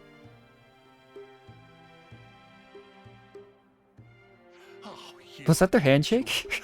Now I can shuffle off this mortal coil without regrets. Wonder how hard it is to animate things like that, though. In different styles and stuff. That stuff I would have no idea on, but it literally looked like you just saw their arms go under screen for a second. Life's a cruel journey from one end to the other. You only get one chance But, to walk it. I don't mean to give this game any crud or anything like that. I think they've done a wonderful job with this game. By far, I mean, I think that there's obviously a lot of work that goes into all sorts of games. But I think for some time now, there hasn't been a game like Xenoblade Chronicles 3. I was really looking forward to 3 Hopes, don't get me wrong. But 3 is a game that I've been looking forward to for like multiple years since 2 came out. But if there's one thing So, that gives it all meaning, it's love. and I think it really delivered. Sometimes you get those things that you anticipate for, and sometimes you build it up so much in your head that it maybe even doesn't quite meet your sometimes overblown expectations. I've had that issue, but I really do love this game. I think it was a really great project. Really does make me wonder though if they make a 4 or another Xenoblade, if it's going to be just a fresh start again. Because I don't know how they'd continue this world unless they want to go into the future, maybe see how these groups could reconnect, or you know, make a 4 and 5 in the separated worlds, you know? Could be difficult. Well, love takes many forms. There are as many ways to show it as there are people. Yeah. No, I was actually seeing that too. Sorry, I keep going on random tangents, but it just reminds me of stuff. I forgot about it until a little bit ago. I'd heard about it long ago, but there's like all those different forms of love too. Different things. I just remember I ran into it because I take the MBTI, Myers-Briggs test, a bunch of times every now and then, just because I'm always curious. And I have always, I first took it, literally I think like several years ago. And I take it at least once every like 6 months because I'm always curious. And I have scored INTJT every single time. So intuitive over, introverted versus extroverted. Makes sense, you know. I have a VTuber model, because I wouldn't want to show like a face, stuff like that, you know, like introversion makes sense. It's intuitive versus, I think it's sensory, which also makes sense. I tend to make a lot of those connections in my mind. Even in this playthrough, you can look through. I have a really, I don't know if I'd call it a bad habit, but I do that a lot. Thinking versus feeling. I tend to overthink things to a heavy degree, and then, I think it's judging versus, trying to remember what the last one is. And then it's turbulent versus assertive for the last one, but I'll remember that. just stuff like that. Just interesting stuff. I hate to be the bearer of bad news, Hmm. but we should probably be getting on. Till we meet again, story spinner. But yeah, I have a really bad habit of, it's kind of funny. Around the people that I know well, I don't know if they'd say I'm introverted, but because I'm usually the loudest, most obnoxious one. Around people that I know really well, but people that I don't know, I don't talk to ever. It's kind of a funny story, but like my friends at my first job, I pushed carts at a grocery store. I didn't talk, they can attest to it. I didn't talk to anyone for like my first like 4 months working at that job. And I only became good friends with some of my friend group because they really reached out and helped me. But, just funny, sorry, but yeah, I was just thinking, like, I'd taken the Myers-Briggs test again, and that's how I was finding, like, those, what's your love language, stuff like that. And I just get kind of bored and do stuff like that. There was, there's another one. I can't remember what it's called, but it was, like, there was different types. Stuff like that. And I know that there's not always, quote-unquote, like, weight to some of those things, but I know the Myers-Briggs is supposedly one that people do put a fair amount of stock into. I just find stuff like that interesting when I'm bored. By the way, probably have a quick conversation to cap off this Ascension quest. I trust it's been quiet in my absence. Took care of the issues they brought forward here. I see that you have calmed down. Yes, I have realized. However fervent my loyalty, if I am ever the source of Her Highness's anguish, it does no good. Yeah. That can apply to a lot of things nowadays. 'Tis your mind's fiction. I will rectify that. I am sure you will. Yeah. How was your trip? And what of the world? Mankind's follies. People never learn. I actually really like Whatever Melia the though. passage of fate may bring, But we the must issue never is, lose the spirit of defiance, lest we submit to injustice. from what little I've seen of Melia, it seems like her character is a little bit different in 1 compared to now. Again. Whereas So sad. yeah. My friends I think and Nia's character is actually pretty consistent. hard for all this. We staked When she our lets down lives her on this guard and future. does like the oh yes type If there's things, a like chance to keep it that way, that's similar what her actual personality is. I too will be happy. Um, Sacrifice myself for this world. you could argue like the front she puts on is a little bit different, but that's more just her duties. You're the important one here. Okay. Pardon? It's true. It's something I noticed before. As Yeah, I befits a wonder. queen, you always think Because Nia and Melee, I think, are the only 2 characters really in 3 you get to make that comparison on. And I don't get to make the Melee comparison because I didn't play 1. None of us like it. It's too sad to think about. Losing you, that is. You're one of us. Yeah. Yeah, think about how much you always think of us. It's only fair if you let us do the same for you. Kind of thing of like, just makes me sad too, because I think Melia might have a hard time, even if this is like her new traveling companion party. It's not her original one. Maybe so. Well, I don't think that means that she can't, like, However, intermingle with them and stuff like that. I think it might be why she's having a hard time, you know? If you permit me, I'll gladly lend you my strength. Not because you are our queen, but because we're travelers in the here and now. But I just think by natural personality, Nia doesn't have the same issue that Melia seems to. I'm glad you're with us, Melia. Oh, okay. Fighting alongside you all is the best. Must be the original party.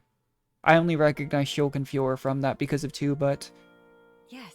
You are right. How funny.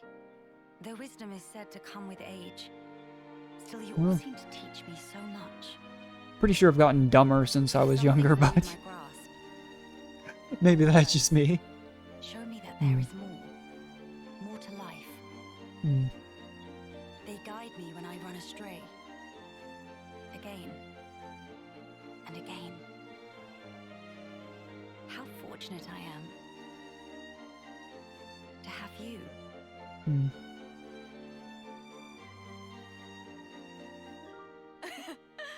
Now that's more like it, girl.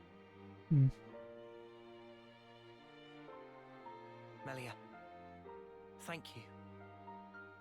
Thank you for always having believed in us. That's one thing I would never doubt. Now we embark on our quests to create the future. Yes, it's ours. Looks like that. That was really wholesome. It was really sad, actually. There's a lot in this game, though, that's meant to be like... I don't know. I really do think bittersweet maybe is the word for it, but... Oh, so that's how they're doing. You just can't help but feel bad for Melia, honestly. Really can't. Yeah, anyway, I think we have time to... I'm pretty sure we can just hop into Monica and Ghondor's quests. Don't know if I really prefer which one we do. Monica and Ghondor definitely, though. I've been thinking about it, and I think... I mean, it's canon that you... When you consider which ones are optional, it's definitely canon that you have Valdi, Monica, Ghondor. I believe Izard, I want to say. But, like, I know, for example, Teach and Fiona. I got through Agnes Castle without having them recruited. Same thing with Kevis Castle and Ashira. Like, I've been realizing more and more, you know, how many of these heroes you can actually technically skip. I wouldn't want to do that. No, I don't think anyone really would, unless they're, like, for some reason trying to speedrun a game that's not really, I would say, speedrun material. But, kind of crazy. Like, we didn't have Teach for a very long time, and Teach was from one of the very early areas. Alexandria is another good example. We didn't have her until we realized we skipped her. At least I think we didn't.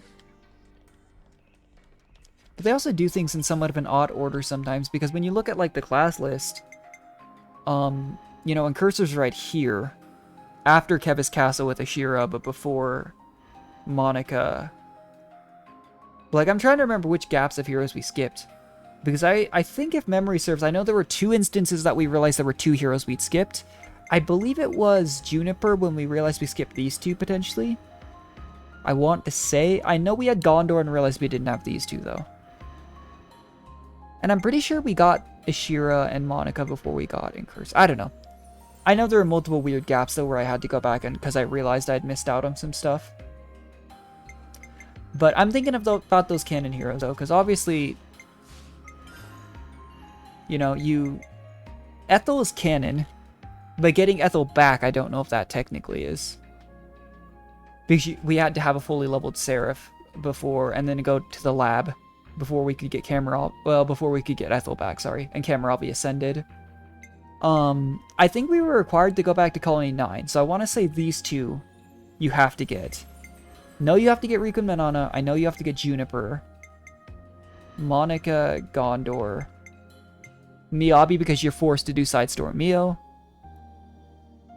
Segiri is one that, honestly, I'm pretty sure it's because we did those random side quests that one time.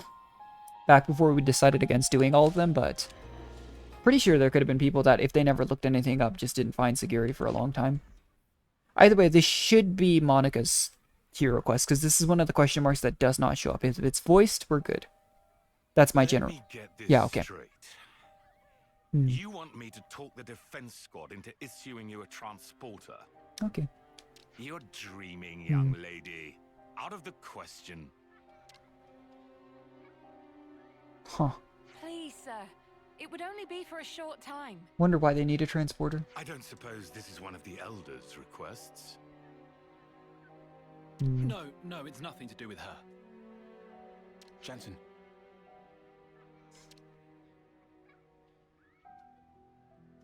Now there's something you don't see every day. Ah, elder. You came at the right Yeah, I was gonna say, well, it could be Can you make something. knuckleheads see sense? I wonder why, yeah, again, what this is about. I had no idea what this quest could be about. It looks like, I'm still assuming that either Ghondor or Monica's quest has to be regarding their relationship with each other. But it's looking like it's not Monica's. Can you get it through to him that we've got problems enough in the city already?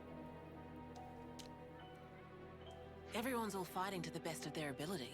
I don't see the problem here myself. Yeah, well, maybe it's an allocation of resources type concern. Don't see the problem? We don't have a damn clue when the next Mobius raid hits us. Oh, they're trying to be prepared. See the problem? Come on now, Garrett. You don't have to be difficult. What we should be looking at right now is tightening our defenses and protecting the city. I think that they both have a point here, obviously, but I think if you just live up and curl up in fear of when Mobius might next attack, you know, it'd be obviously devastating if they weren't prepared. But still. Sounds like you're trying to overturn the Senate's orders. I'm just offering a bit of advice. Hey, with all due respect. Don't you get it? Oh. What? I didn't mean to skip 2 lines there. I'm trying to hit A once so that I can read the line first, show the entire line while they're speaking it, and then I keep double tapping it like an idiot. Everyone's fighting to keep people like you alive, and you call that nothing? You think you can trade in your life and change the world? Well, it's not, but It's that simple. this is one of those, like, But if we do nothing, feels then like this guy's trying to argue that he knows better than everyone else. But he also seems to hold that belief that some of the city folk have, like, we just sit out and do nothing, you know? We can just live out our lives in peace, but... And that was, you know, somewhat fair argument that a lot of the non-combative city folk, I think, held. Let's just not get involved at all. We don't force our way of life on anyone. They're the ones who decide. Let me ask you then.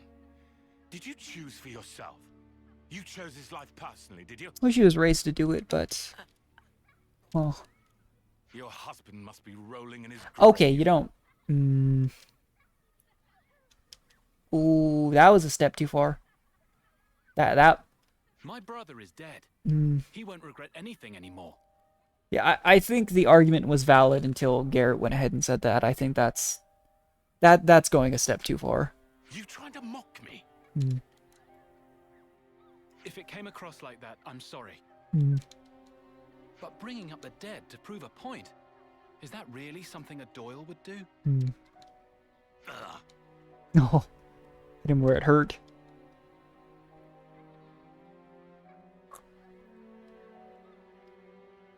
Alright, you gonna tell me what that was all about?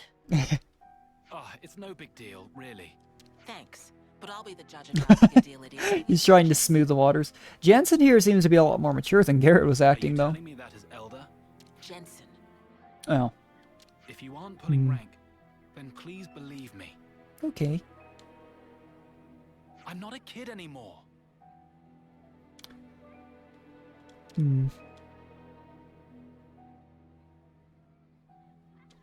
Olive, plan B. Okay. Huh. I still do wonder what they needed that transporter for. Because clearly if they're saying we need to tighten defenses, so no. It probably has something to do with being outside the city, but... I don't know. It'd be great to have some company.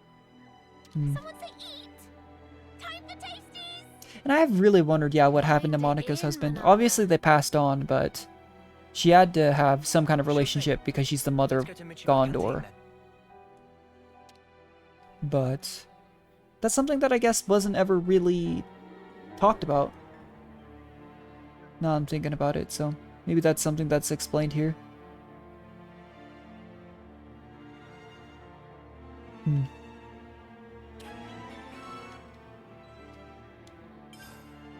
But just feels a little bit bad. Monica's obviously doing her best, you know. Same reason why, you know, I get why Gondor would have a hard time with Monica, given everything that's how she was probably raised and everything, but it's similar to the way Monica was raised by Vandem, and, you know, she's got a fair share on her plate. She's one of the de facto leaders of the city. Manana not even had first yet. Eat whatever you like. My treat. Keep bringing it out, will ya? Gotcha.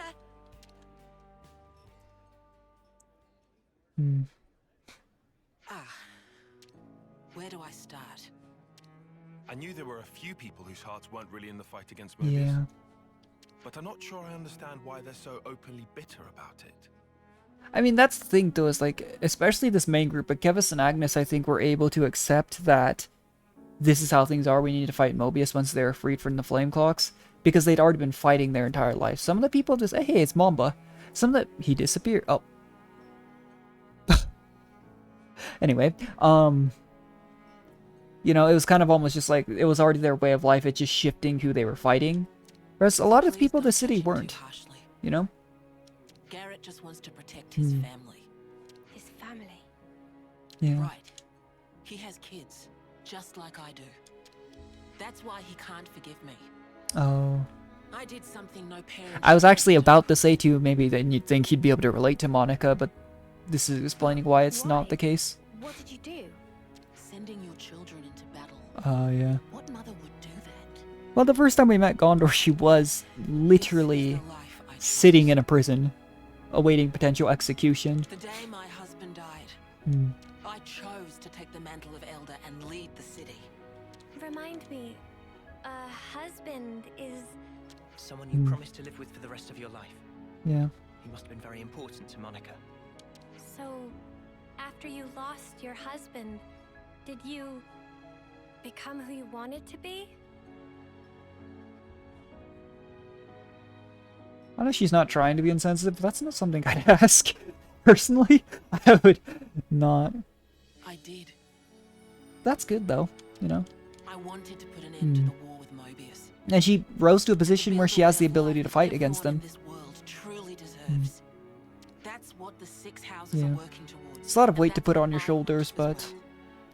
Oh, sorry to keep you. Here it is. The house special. Aqua Pazza alla City. Okay. Thanks. Oh, looks banging. Actually, there's something I've been curious about. Like, being an elder or being a mother. Do you have to choose one or the other? Guess it's like becoming the commander of a colony or something? I don't know if I'd say that, but that's the best likeness I suppose they have. Yeah, that's a good comparison. Okay, well, never mind. Number of times I say stuff like that, though, and immediately I'm like, nope, If you take was on wrong. that role, you're responsible for every single person that lives there. So being elder means Gondor can't get special treatment. Yeah, and she does mention that, yeah. That's why she didn't send out a rescue squad. Sounds like a tough break. Boss, got something you might like to hear. We confirmed an unauthorized transport leaving the city. It's piloted by Jansen and his crew. Oh. So instead of just asking for permission from Monica after getting the opportunity for the transport, they just took it. What's its heading? And that was plan B. To know that myself. The location tracker's out. Think it's safe to say they're planning quite the stunt. Right. Olive's there now. Should we send the armory? The search area's too wide.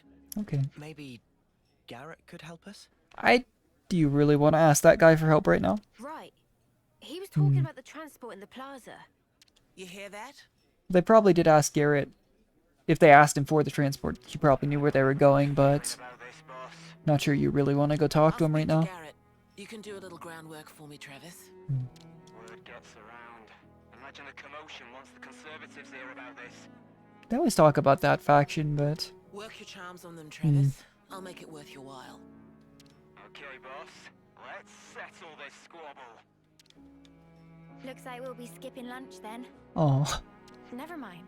Let's just try to find out what Jansen's up to and... Huh? Speed eating. You get used to it in my line of work. What, did Monica already We eat? should get to the residential district. Garrett will be at home. Yeah, fair enough. I have multiple friends who were, in the military. I don't know if they've ever really mentioned that in specific, but... I'm sure you get into those situations where you don't really get the chance to sit down and...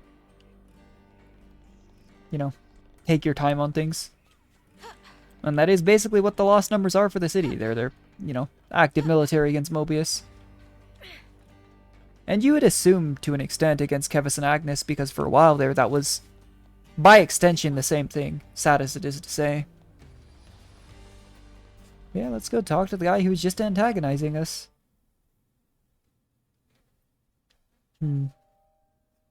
Yes, he was trying to scrounge a transport off me. I told him no. Didn't ask what he'd do with it. Oh, wonderful. I see. That's irritating because it means that his answer was no regardless of whether or not there was actually a good reason. Well, whatever it was, I guess they went and did it anyway. Or you wouldn't be here asking about it. Every ruddy last candidate got together and went against their orders. Insane. It's like Shania all over again. This guy just like dredging up the past and rubbing salt in the wound because he's doing a good job of it. And that's really gonna hurt Senna, yeah. Maybe Shania was the trigger for all this. Maybe Jansen and the others are doing this because of what she did. It's possible. They realized that no matter how good the defenses were, the downfall could still come from within. Oh, And if they okay. But what are they trying Oops. to do right Dang it. I didn't see what Tywin was gonna say. They aren't selling the city out, though. You get that, don't you? If they're trying to help, it's a pretty dumb stunt to pull. How childish can you get? Maybe. Garrett. I just don't want to watch them fail. But Monica did specifically say the problem Garrett's having, especially with her, is because Monica sent her own child off to battle. And Garrett's clearly having the exact opposite thoughts, so... Now that she'd said that, I kind of get where Garrett's coming from, but... Still. We need to teach them about the past and help them make the right choices before disaster happens. People always talk about how we can learn from the past, but... sometimes people need to learn for themselves, too. That's what causes things to repeat themselves, I suppose, but... Right, Monica? I think there's some things that even if you tell them exactly what will happen, sometimes you just need the experience. But Jansen's crew aren't fighting for victory or glory here. Right now, they just want to do something that won't leave them with regret. Absolute army cack. But we've all been in this position. Probably eventually be in Garrett's position one day, you know, like... people tell us exactly what will happen if we do something, but... yeah, maybe sometimes you just have to know. But would you rather they were mindless, obedient automatons? How's that different to being controlled by Mobius? What?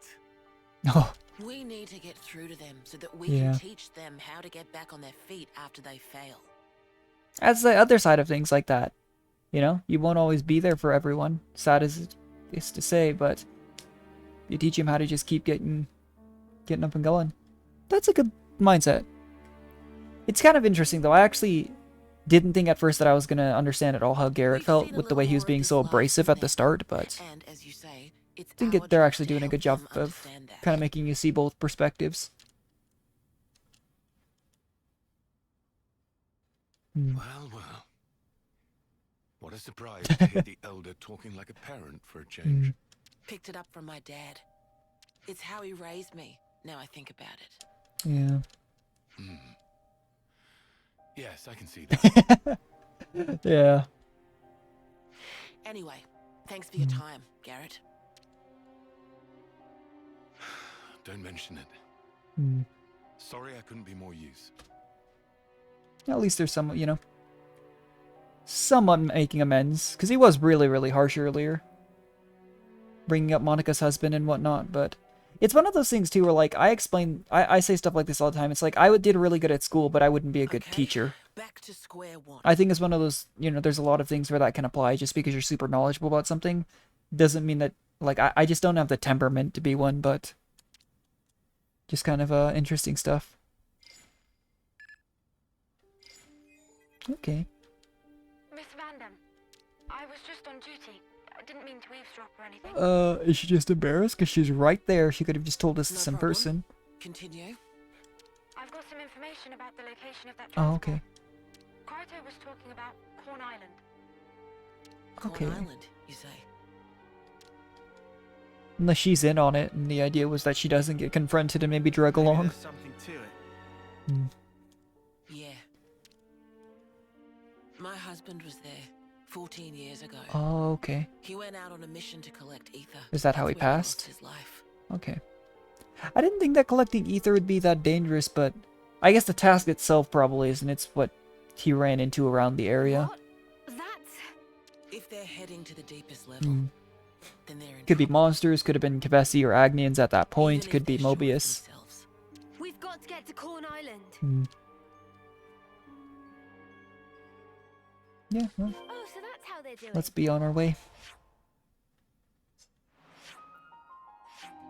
So it's... I really do keep telling myself maybe I need to just get on my ship and map out this region.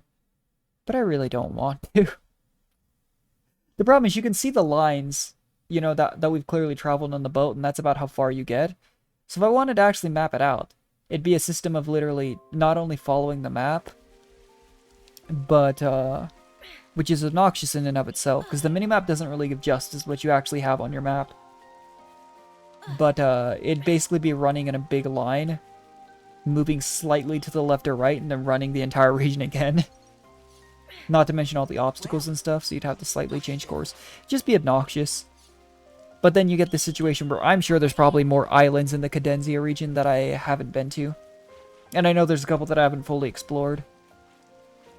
But I just can't bring myself to do it because it's painful, to be honest. But yeah, I am thinking about doing some random city side quests off stream because I am pretty sure that, where is it? City? Wait, where's the city? Oh, it still shows up down here. Yeah, speed jogger. So if I could get this place to Affinity 5 by doing some random side quests off stream, that actually, depending on how much faster it makes you, could have saved me a lot of time this playthrough. But we'll see. We've done a good amount for the city, to be fair. And I'm sure that Monica and Gondor's Ascension quest probably, at the very least, Monica's probably counts towards it. Did you hear that?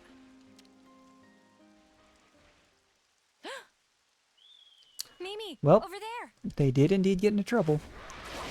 Those things are horrifying. Oh no. We've got to help. Hurry. I wonder if those are the same monsters that Roger.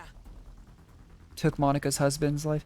That'd be even worse, honestly, in a sad way. Let's see. One body there. This probably gives me... Is Mew closer? This probably gives me affinity for Colony Mew, yeah. Let's grab this real quick.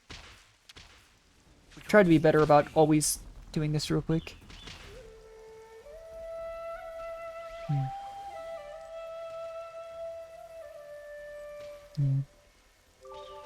Like 90 hours later though, and I still... Like, there's a lot of really good themes in this game, don't get me wrong. I think video game music is honestly really, really underrated.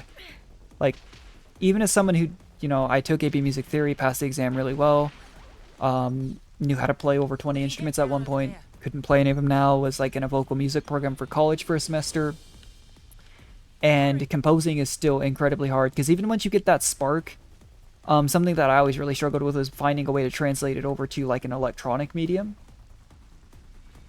Because that can actually be really difficult, even if you have the exact melody in your head, what you want it to sound like. Finding the exact way to get that represented is actually really hard.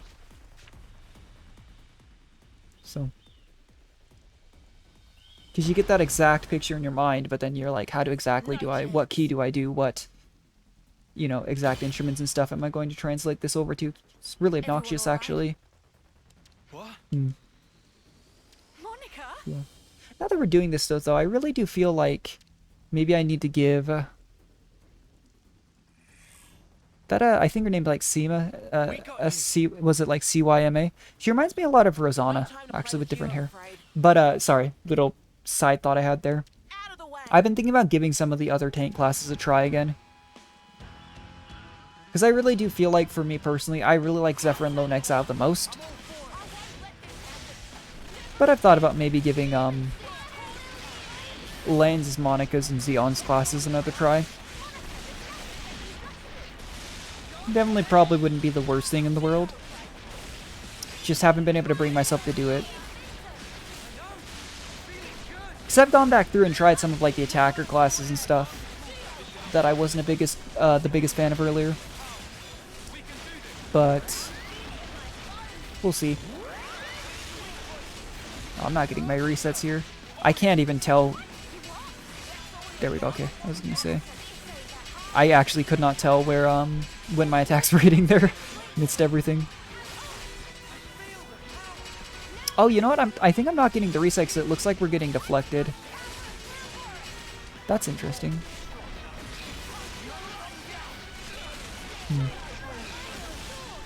Yeah, I was gonna say, now that we had kind of a closer look at like usual, we're just playing Neo. I really don't think it matters what character you play, to be honest.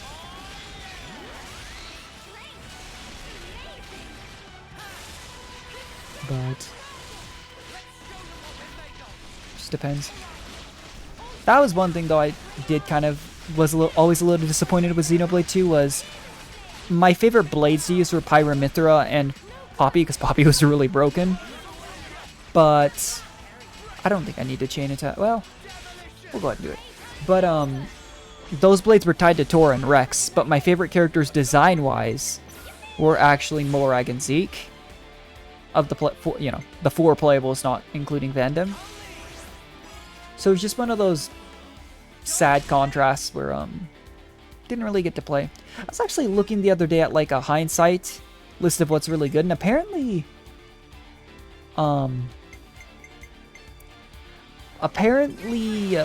the Aura was really broken, and obviously third form of Poppy, there was like a community tier list. But it was like Fiora and the third form of Poppy, I think it was Poppy Cutie Pie, were like top tier. Then it was like Numa, Pyra/Mythra. Apparently Zeke's original blade was really good, who I did not use very often.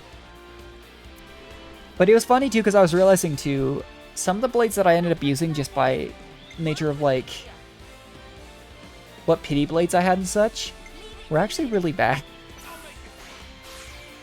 I just thought that was funny. I'm trying to think of a good example, but it's just one of those, because of their feigned gotcha system that they put into play. Different people had vastly different blades for a lot of their playthrough, with some of the consistent ones being obviously Pyra/Mythra, Poppy, Brigid. I can't remember her name, but Zeke's main blade. But some of the other random blades I used were not very good, and I was like, oh. That explains so much. Yeah, we could just go for Ouroboros chain here.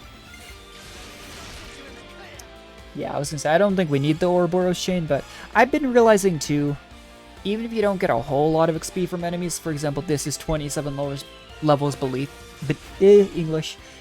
us, getting that XP bonus from Overkill can still be helpful. Because eventually I'm going to have to make the 99 grind. I always talk about this for challenge mode. You would assume challenge mode starts at a level below 99 though. So we'll probably get that chance to build up as we go, but would not hurt. I would assume you'd be far into 99 though by the time you got every class, you know, leveled. Just seems likely to me.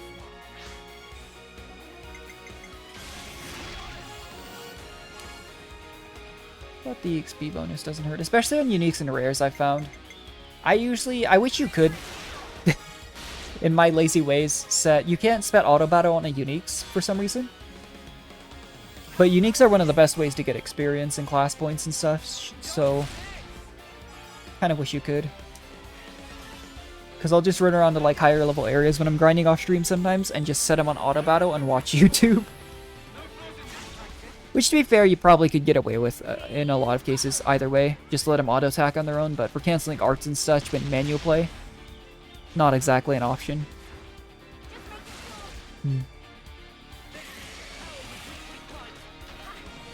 Yeah, we still regularly don't crest 2 million. I think my highest chain attack was like 2.3 million. But I've seen people do like insane. Watch some YouTube clips. People get some insane levels actually. Kind of horrifying even. Unnecessary, but pretty crazy. It was for the city. Hmm. We thought we could seize the loot, maybe use it to beef up our defense. Yeah. Even if we can't beat Ouroboros, we can still fight. Monica, our duty is to protect the city from our enemies. And I mean, we got the feeling that we didn't really matter to you. Oh. Like we weren't real candidates. Maybe felt a little bit swept aside once the actual Ouroboros showed up. The way you all just fought, it easily surpassed even our top veterans. Oh, but not even that's the good. great Guernica Vandam could stand up to the horrors we're facing. They'll chew you up and spit you out. You don't have And to. if you were to lose your lives needlessly, you'd leave behind more sadness. I don't want any of you to forget that. Doesn't mean that they shouldn't, you know, fight for what they believe in, but she's trying to make them more conscientious, I think, of what they are leaving behind if they pass on. Olive, I'm gonna need a report. So when can I get it? Tomorrow? I want it today. Okay.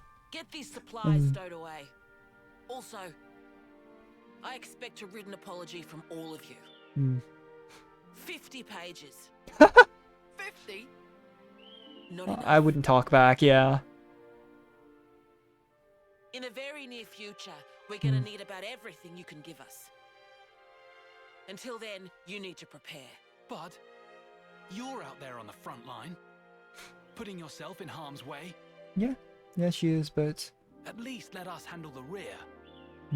Please, just trust us. You little... When my brother died, on the day that you were made elder, I decided, I pledged never to leave you alone. I would not let you end up like him. And so, that's exactly what I'm doing here. Somehow. Unbelievable. That's why you nearly threw your life away. It's because I love you. Oh. If you're going to tell us to survive, well then, you should be following your own advice. Jansen. I'll bet you probably only thought of me as a little brother or a friend. Well? I think I know you better than anyone. I think he's trying to come across as endearing. Hold on, did he just... But it's... Just what? It's kind of funny. What to me, actually. Just but, quiet.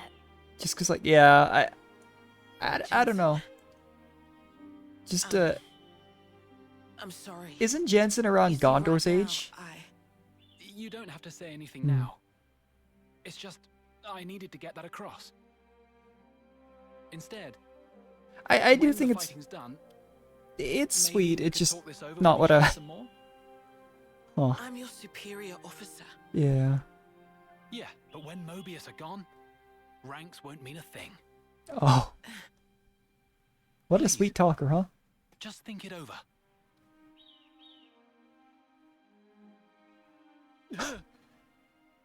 He just...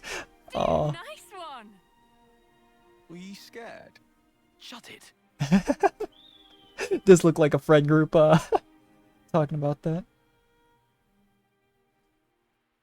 That was... Anyway, should we go? I don't even really know what to say to that, but anyways. Stuff out of the cave. Snuff it. I'll help you out. Me too. Time for big treasure hunt. Uni just turns around and looks at Monica. Yeah, I wasn't expecting that, honestly. Wow, I've never seen you pull a face like that before. Oh. Yeah. What kind of face, exactly? Like a turkey and eating a black liver bean. Yeah, I can imagine.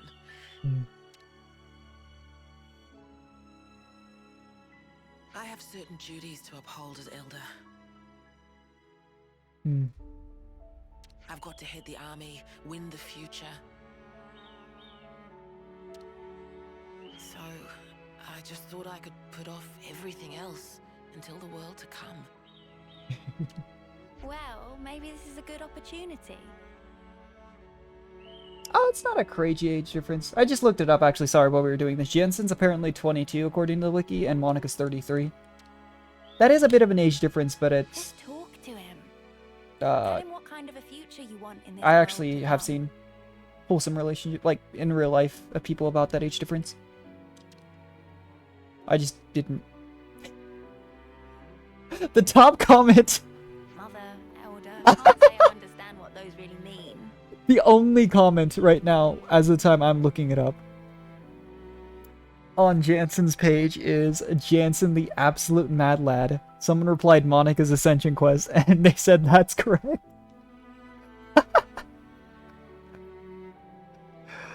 Oh.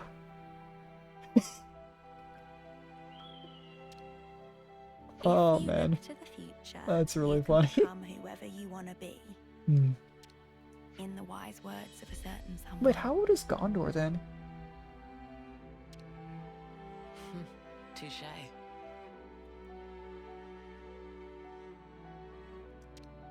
You should Sorry, I know I'm getting a bit distracted from the wholesome conversation that Uni and Monica are having here. Gondor's 13. Wait, so hold on. Life after war, eh?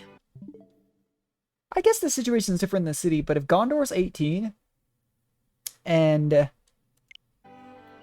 Monica's 33, then Monica had Ghondor when she was 15. Maybe there is. Genuinely, I wonder if that's because life expectancy in the city might be lower. Not compared to, like, Kevis and Agnes, where the life expectancy is at maximum 10 terms. But, you know, as far as compared to, like, normal humans, you would expect the life expectancy in the city might be lower. That was... Oh, I don't want to do Jensen dirty, but that was... Oh my gosh. Anyway. On to, Gondor's. We'll see how long this takes. Because after Gondor's, I think I mentioned this earlier this stream, I think everyone I have left... Wait one sec. So after Gondor's, we would have Valdi, Zeon, Teach, Riku, and Manana, Izard, Triton, and Segiri, and the only one that doesn't have requirements, at least from what I have written down here, is Riku and Manana. So I might plan for doing 2 next stream, but that is 1, 2, 3, 4, 5, 6, 7. Only 7 left. Kind of crazy. Nearing the end of this playthrough, but yeah, this should be Gondor's. And some of these I think are lengthier than others, obviously. Triton's, I think you just have to cook with Triton in the party. But like Segiri's I've mentioned is probably going to be the last one we do because it should take a long time. I'll look into all that stuff though. Anyways, I'm just stunned. I can't believe that, hey, look, conversation. Jeez. I wasn't expecting a love confession from Jensen there. It just really caught me off guard. Ghondor, just who I wanted to see. Something wrong? Sorta. But just the other day, one of our squads got chased by a ginormous monster. Yeah? How big are we talking here? Big. Really big. It got them good too. Par for the course with monsters, really. Of course, some of them are gonna grow ginormous. Yeah. Sure. We've seen some stonking big ones too. So, They say that too when they all run around in like Levnis that are giants too. And ran home, tails between legs. Dags, a lot of them. Yeah, I don't think Gondor's exactly the one to have the most sympathy over that. It was just one monster. Oh. And it chased off the whole team. There was a scavenger team from engineering on a mission in the Fornis region. You don't say. I'm starting to respect this monster more than I respect you lot. Gondor. If they got wrecked by a So mean. enemy, they must have got careless, even if it is a big one. I wouldn't be too harsh. If a monster senses weakness, it can strike without warning. Yeah, maybe they got an ambush. Could be a number of things. No, it's more like, well, they say it let them go. Sorry, do my ears need rinsing? Because I could have sworn you just said a monster let them go. Oh gosh. Yes, that's what I heard. They say it didn't keep up the attack, that it just wandered off at some point. Well, So it could be like an intelligent story and all, monster. but it sounds like a Or they massive could be plot making to it up, me. you know. Yeah, I'm not 100% convinced either, but knowing these guys, they wouldn't just make it up for a lark. I don't think we should doubt that they really did come under attack. The part about being allowed to escape, however, is mystifying. I wasn't aware of any monsters with that behavior pattern. Yeah, but anyway, I thought you might want to know about it, boss. Stroke of luck that I managed to catch you. You did good, soldier. I'll take a look. Well, at least she doesn't take it out on this soldier here. Where would we all be if I didn't step in to clean up all your messes, eh?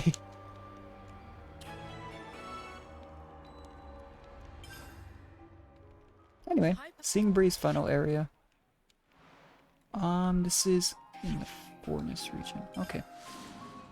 I'm not too rusty. Bit of an area here that we probably haven't even explored.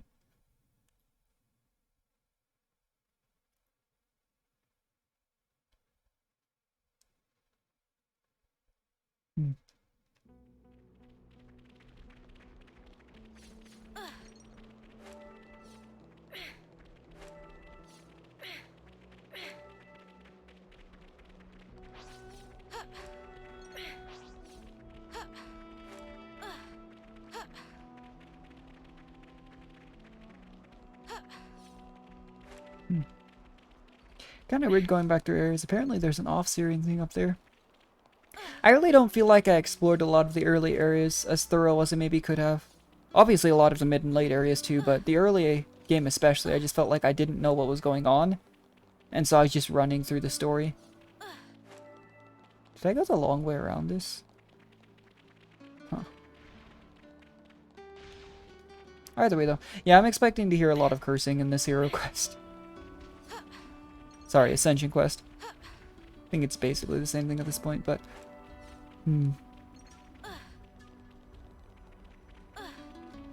I don't mind Ghondor, but... I think she is sometimes a little bit overly harsh on everyone.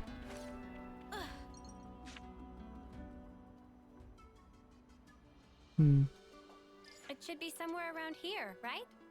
Wonder if it's a unique that we have to fight. Tendency to become overblown. A similar principle may be at work here. Yeah. Well, duh. Nobody'd want to admit they got their asses handed to them by one monster. Well, they clearly came back and reported it. Why don't you, shitheels, get to the bottom of this, huh? Okay. You seemed interested enough earlier. Don't get me wrong. I am a mite curious. I want to know about the thing that beat my men black and blue. If it turns out to be a tall tale, then that'll be the end of it.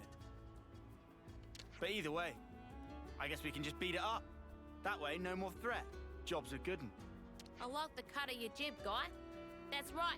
No need to overthink it. We see something ginormous. The thing is though, this... We beat it up. We see anything else? Yeah. We still beat it up.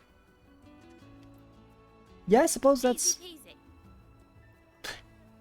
That sounds like that sounds a lot like a uni plan. That's one way to look at Yeah. things. Anyway, we've already come out here. We can sweat the details, or we can do things the easy way. Right? Yeah, I thought it's not looking like this is Ascension quest either deals with Gondor's and Monica's. Speculation and just start looking. I was really thinking one of the two of them was going to be super in depth on it. Hey. I guess maybe it's not necessary, but like Monica's mentioned it obviously very briefly in like a parenting and stuff like that, but I really thought there was going to be one that really dealt with the two of them. Sure don't look They do show up okay. together in like the main story bit and such too. I'm surprised. Hey, you there? You still alive? Hmm. What? Who are you lot? What happened to you? Hmm. We were attacked by a fiend. Huh? A fiend? Wonder what colony these guys are from. It's the Fornus region, which makes me think 4 or 30, no? I think that's the Fornus region. I could be wrong. Combat with an Agnian colony when it blindsided all of us. We did our best to escape, but it was pretty catastrophic for both sides. So it's not related to Where was it you were Cavus or the fighting? city. We've been looking for that mudder. It was Singbree's tunnel. You should take care, though. That thing wasn't an everyday kind of monster. Let's take a look. Could be we've hit pay dirt. I guess it's not really important to this your request as to which colony it's from, but it's close to the Adia region border too, I suppose. But yeah, I was gonna say this is the region with 4 and 30. 30 is a bit far. I don't remember. I'm just thinking too, like, I don't remember how close Fornus is. Yeah, there's not really, like, I guess it's not important, but yeah, I would argue that 4 is the closest one that we know of, but we also know there's a ton of Cavesi and Agnian colonies that we like, aren't familiar with, that it could also be, so. Just makes you wonder, because, like, same thing with the Agnian colony. The closest Agnian colony I would think would be Iota. And Iota also isn't close. Oh, one sec, I gotta answer my door.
Alright, sorry.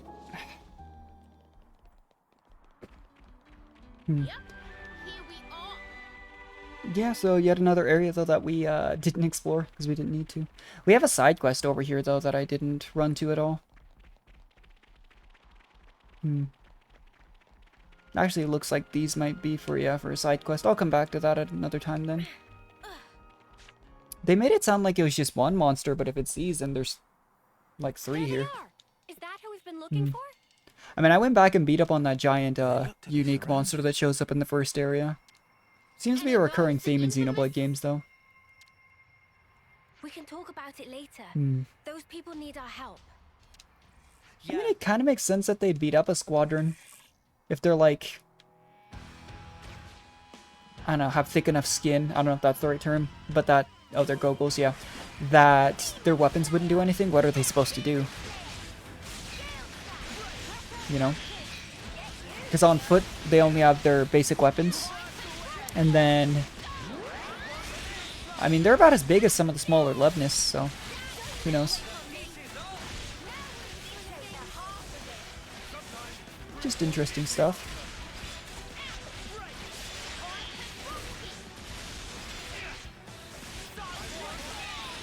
I just realized I think both my tanks are on Lone Exile, so maybe I should switch one over. Only took like 2 hours into the session, but I do like to have some variety in my team. Try not to have everyone. I try to have, I've still just been running, you know, whatever hero with 2 healers, 2 defenders, 2 attackers. I still don't know if that's optimal, but it's balanced. That being said, I try not to have the exact same class, so that's a bit awkward. As always, I could chain attack here for the big overkill, but these apparently don't even count as uniques or elites, so don't think I'll get too much out of it. Wait, who are you? Just passing by. Ah, but we met some of your mates earlier, I think. Oh, I see. So they made it out alive? Yeah. You lot are pathetic. Why does Ghondor feel the need to, like, antagonize every single person she runs into? No, you got it wrong. Before we got ambushed, Oh, those weren't even the... Okay. We were fighting a ginormous Turkin. So those weren't even the giant monsters. It was a... I'll take it all wow. back then. Clearly, you're all valiant soldiers who got messed up Oh, no. by a Turkin. Admittedly, these monsters were pretty large. They were pretty strong, but was it really such a big deal? Spark it all. It was a huge one that did us in. Anyway, we'll go rendezvous with our friends. They're really getting my expectations up. I'm expecting a Ferronis-sized Turkin. Well, that was a bloody waste of my time and talents. Ginormous Turkin, my shapely arse. Does Ghondor have a... It's difficult Forget to it. believe that Turkins would even nest. Not even gonna go there. And it's not like we could just go and rustle them up if they did. Definitely not something that this game shies away from. Okay, so what's the plan? Do we go back? I just can't get over how we came all the way out here and we didn't even get into a decent scrap. It's exactly this kind of shit that really roils my guts. Why did she... Oh, that is not that big. It's big for a Turkin, but it's not that big. Wow. Now we're talking. That's what I want to sink my teeth into. It's called a jump. It runs away. Get off the him, you lily-livered dags! That thing is smaller than the gorillas we just fought, isn't it? Ghondor, no running Wait. off. Oh. It is quite a bit bigger than normal Turkin, though, and Turkin are meant to be... Well, I felt like most of the Turkin in, like, the Mock the Wildwood were meant to be more thieves, and that was the issue they were presenting, rather than an actual big combative threat. I guess there was the side mission with Juniper's colony where we told them, hey, we can't keep up the agreement for their colony to keep giving them resources. But... you know? Another one of those. I'll come back to it later. Keep running into a bunch of stuff on stream that I just go check out off stream. Same thing with like uniques is a big one. I just don't like fighting uniques on stream because as interesting as it is, it usually just ends up being a very long battle that I then just get into a couple chain attacks and it like a boss fight. But I've seen online some people like just speed run those uniques. They're beating like high level ones in like 30 seconds. Pretty crazy. Not really something that I'm super interested in doing, but it's cool stuff to see. How fast did this thing run away? I know we've had a good number of missions where we have to follow tracks for a good distance, but this thing really booked it.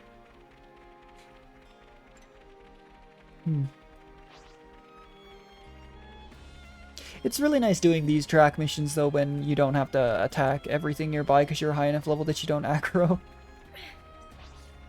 Like, there's all sorts of arguments, like the fact that it would have really helped to do Ascension quests before completing the main story, but honestly,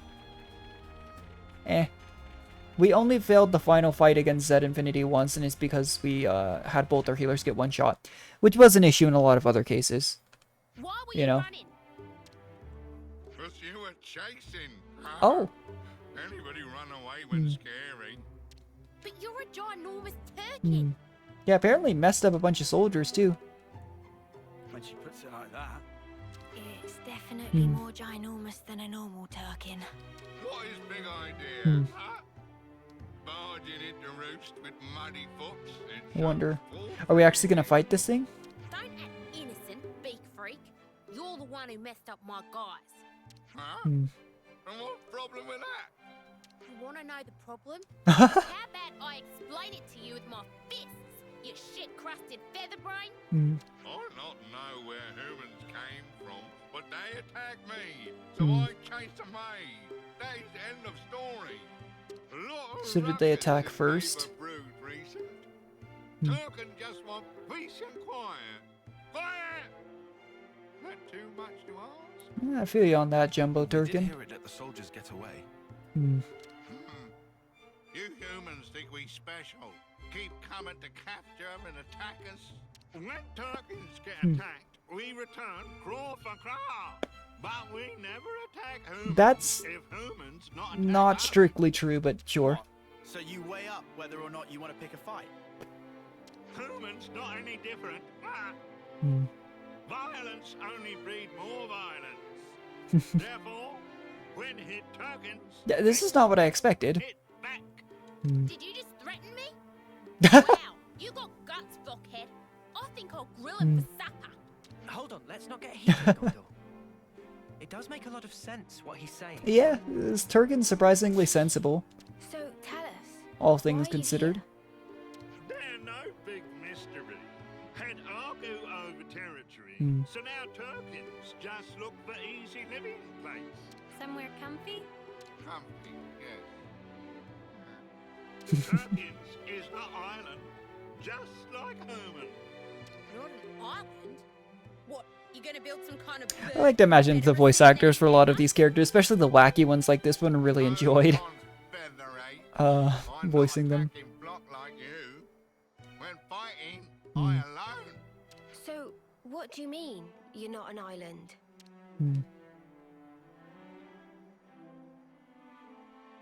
Yeah, it makes sense. These are my Turklets.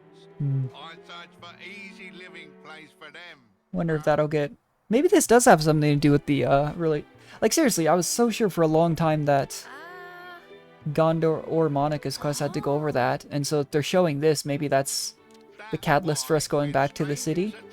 I has to fight back. Humans only flock with birds of same feather. I try talk sometime, but they only run away. Okay. Can't really speak for you personally, Bud, but it sounds like you've had it rough. Very rough. Like trouble with neighbours wasn't bad enough. They're also little food to eat. Yeah. Think soon time for move again. The majority of the Fornus region, isn't it largely desert? Bit of grazing. What? You don't get enough grub here? That right. I Turkin gourmet. I don't think you get to be picky in your... Yeah, I was gonna say, if you're picky, that's a bit of a different story. Was little Turkin joke. Glad Oh. to move. It will provide better food opportunity for Turklets. Just before I go out to forage for Turklet. Yeah, I really didn't expect to meet like a wholesome Turkin, but Oh no. there you go. So when you bumped into us earlier... That right. Then I chased again. Is some kind of instinct for humans chasing Turkins. They complete ruin. So, if you had that food, you could move. If we had enough food for migrate, we could leave within hour. But this Okay. paper brood, so many humans and monsters. Migration, have to wait a long time. So I wonder if we go to get food for him. Oh, alright. We'll do your shopping. Let's see now. This neck of the woods, juicy broccoli and zap caps should do it. Ghondor, are you sure? Yeah, I didn't expect Ghondor to, You and your brats get ready to leave, alright? Again, maybe it connected with her, but kind of crazy. Just expectations for future. Human can also bring 10 spring roots. Hey, don't push your luck. It still ain't too late for me to barbecue you. And anyway, you brought this on yourself. So we're really doing this? Yeah, I don't see why I'm not. guessing Gondor's got some kind of a thought here. Might as well tag along. Showing good judgment there, meathead. Maybe you're not hopeless after all. What's that? You hungry for a knuckle sandwich? Sorry for bother, humans. This very big help. Yeah, I wonder if I have these resources already. I kind of doubt it. Making new friends? Oh, okay, so I have 2 of them. Zap. We need the whatever it is over here. Okay. Maybe it's... Well, I've been in this area before. I wonder if it's one of those things where, like, a couple of the resources were... Oh, there's a unique there. A couple of the resources already existed, and then one of them we had to find.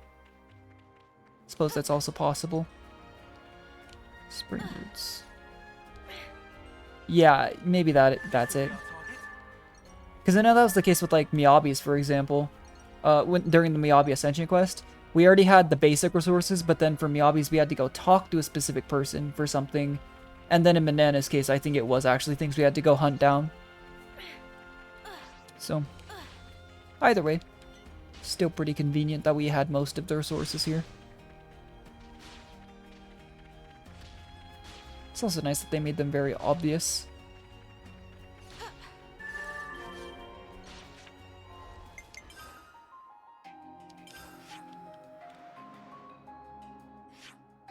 We're gonna have to run back up here. I don't know if it's faster to, which way it's faster to go. We could just do this, though. I'm wondering if... Oh, well, never mind. That's awkward. For some reason, I was looking at our arrow thinking this was a slightly different area, but... Wonder if we missed a teleport waypoint up by the Turkin.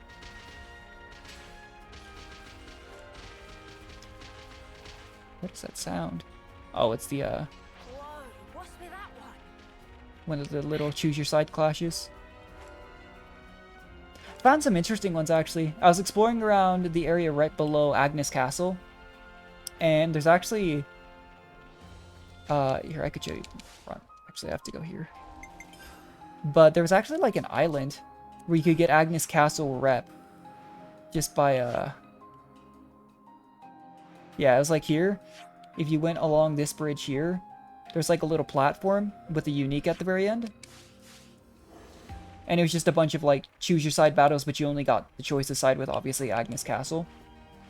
It was interesting. There's a good number of ones like that though where you don't actually... They say who will you support, but you only get one choice.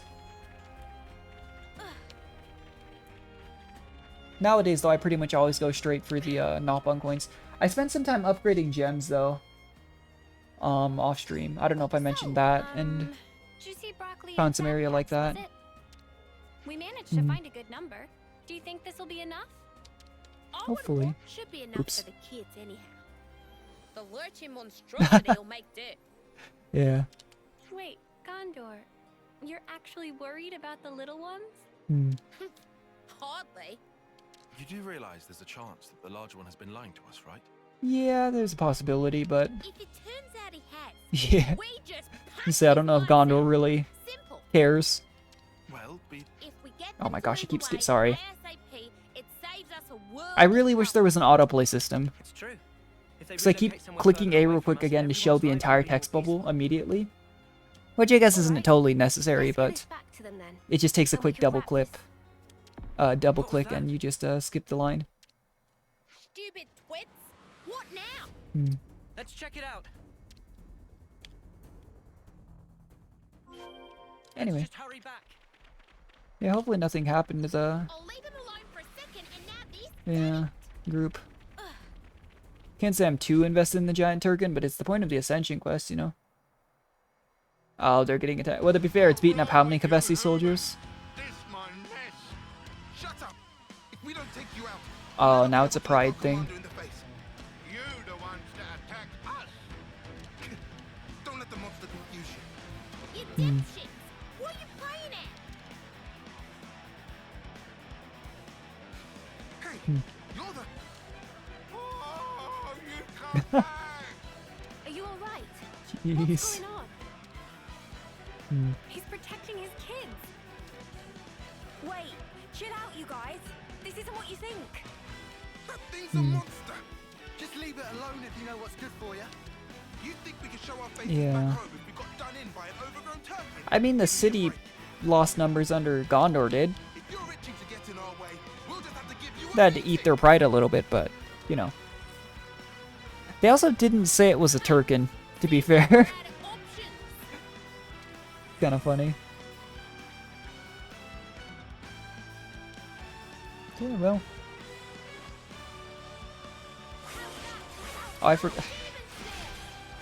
forgot the whole I have double lone exile thing. Oops. Because I could switch like 1 and 2 over to one of the older tank classes, give it another try like I was saying. It just feels like weird on first impressions, like Zeon's class gives you that armor veil, but you can get that through the random buffs from like Fiona's Signifer class. Lance's class just didn't feel good to me. It felt always a little bit clunky.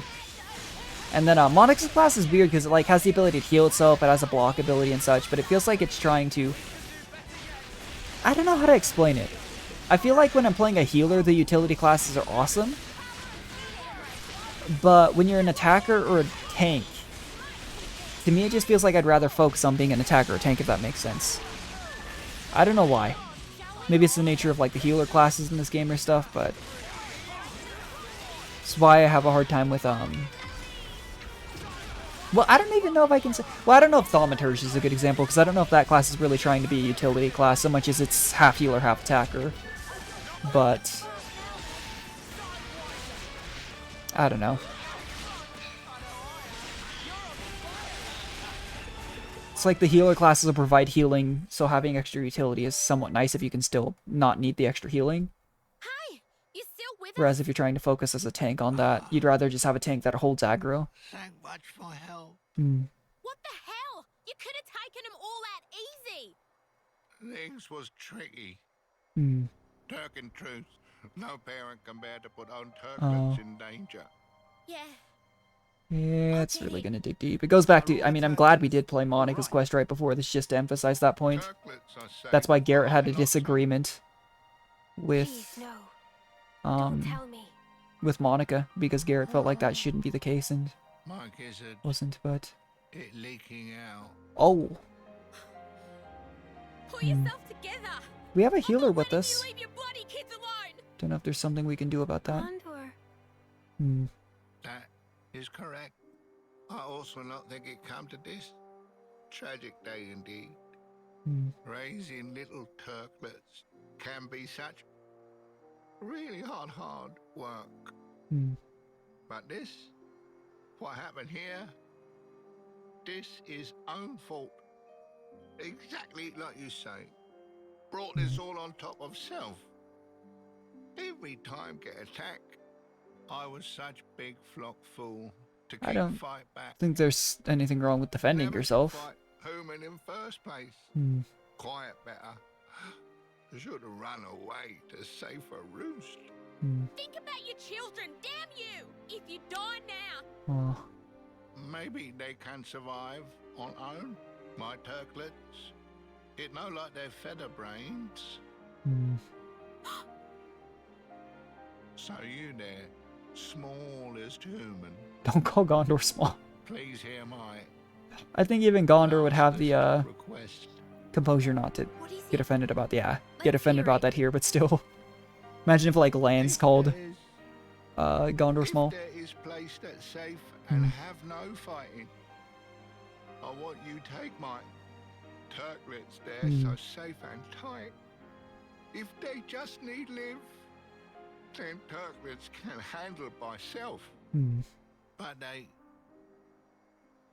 not do good for fighting. They not strong. Like I was when in primes of use.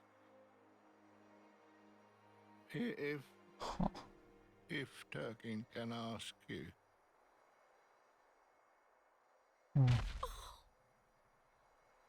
That's really sad. I didn't think they'd make anyone feel bad for the Turkins. That's one thing that I also just didn't really see coming, but Yeah.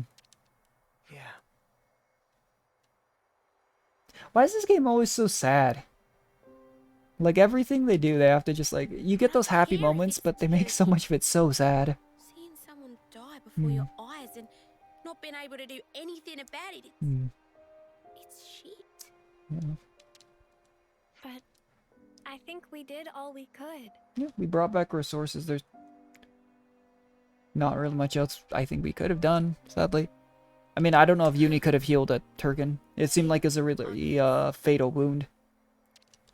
Probably even with the magic healing and worlds like Xenoblade, there's only so much you can do. Got a job for you. A job? You heard the bird. We gotta take him with. Is Ghondor just gonna adopt the 2 Turkins? I did kind of bring this on us all. Be interesting. I don't really think it's your responsibility. Yeah, even if we hadn't followed the big Turkin here, they would have been chased down by the Kavesi. For sure. What's it gonna be? Your kids coming? Oh my gosh. I'd rather stay here with Daddy.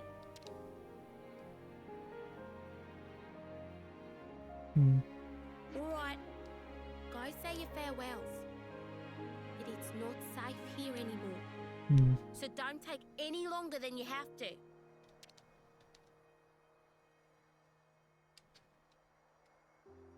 Ghondor, are you sure about this? Yeah. Well, either Gondor's taking them in or we're taking them to a safe place. I wanted to do what I could to make their lot bearable. And there's just the little ones left. If they say they want to live, I can at least give them that much. You're right. I think that's the I mean, as far as where Turkin lives, though, the big thing that comes to mind is the Mock the Wildwood, but I don't know if that would work. Life can be a bitch sometimes. But what's the alternative? None of us planned it. But we're family now. And family okay. has to stick together. I didn't really expect Ghondor to call his family here. Makes sense. That's wholesome.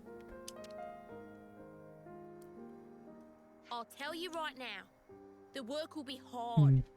You'll have to scratch for your own grain. You sure you still want it? Your dad was a tough customer. Don't you ever forget that. Work for your own grain, huh? Shit always comes at you sideways. Are you okay, Ghondor? Mind your damn business. You're not the ones who's gonna have to teach stuff to non-verbal bird things. True. Let's get going. There's plenty to do and daylight's wasted. Okay, well. Had somewhat of a happy ending. So yeah, it looks like she's ending up with just like giving them work as... I don't know if she counts as like the lost numbers at this point. We know she has the highest aptitude to become Ouroboros. Despite what happened, you know, obviously with us becoming Ouroboros. But... Huh. She gonna take him back to Agnes Castle? I could see Nia being a little bit more... Like, if they explained the situation, I'm sure Melia would also be willing to help take him in, but... I think it would work a little bit better in Agnes, you know? But it also goes back to the whole... I'm still genuinely confused. Once the world split, where do the lost numbers end up with? You know? Does the city end up split depending on potentially where they descended from? Since we know... I mean, half of Ouroboros, it's usually 3 pairs. The original Ouroboros were 6 as well. Could it be that the city gets split? Because that could also turn out very, very poorly for them. You know, we saw how sad it was for our main group getting split for the Kevis and Agnes sides. Imagine how it'd be if, you know, I just don't know how all that works. I've been curious about that since we found out that was the ending of the main story a few streams back. Just curious stuff. Anyways, though, I have a bit of time. We could maybe do some of the requirements for some of the other hero quests. Let me look up. I have a bunch of them pulled up. Let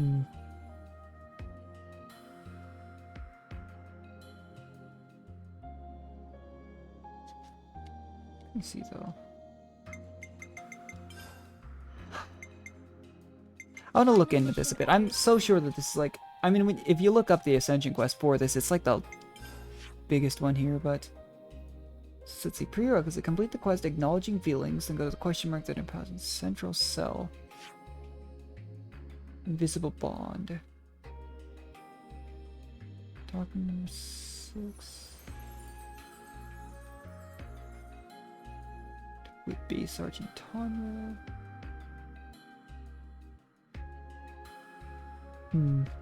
I'm trying to figure out, I think we did acknowledging feelings.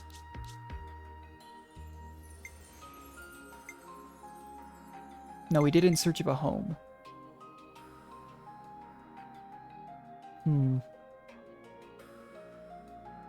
I don't know why. Segiri's Hero Quest and her Ascension Quest have so many requirements.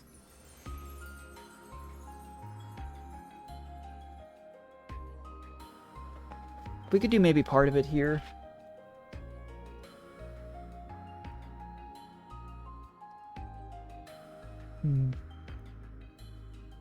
Contrary Emotion side quest.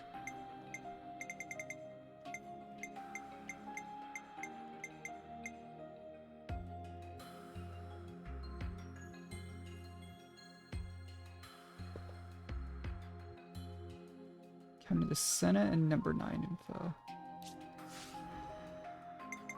There's so much to do for this. It's actually kind of blowing my mind. Because I think as far as hero quests go, Segiri had the most to do by far, and it looks like her Ascension quest. But yeah, I have a little bit more time. I have family coming over for dinner tonight, actually, so don't have too much time to stream, but enough time that we could work on this. Let me see, do I have the information for this? I kind of doubt it, but... I'm getting peckish. Do we have any snacks?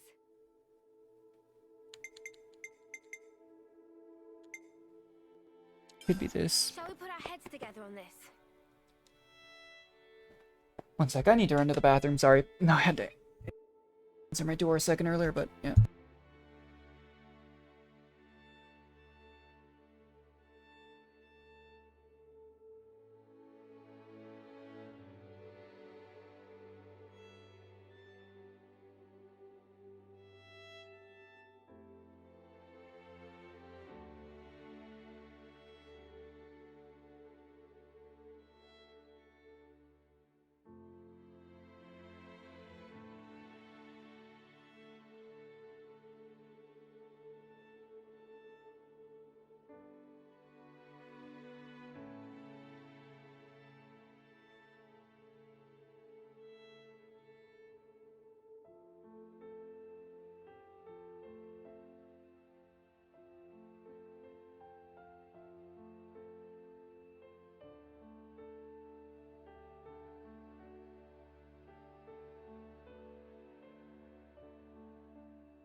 Sorry.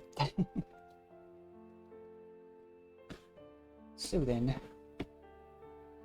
let's see. So, move in some of them. So we're talking about after we've moved in Segiri's group.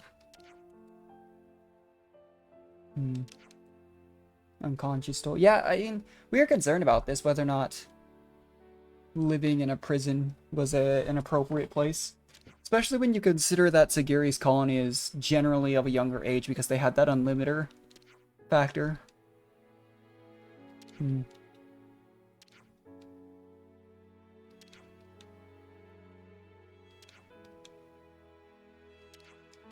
Are we house hunting again? Or are we just changing the mood though?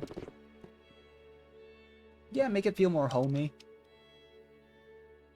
Oh, yeah. Exactly what Senna said. This place is huge, then it's like I don't want to go through that trouble.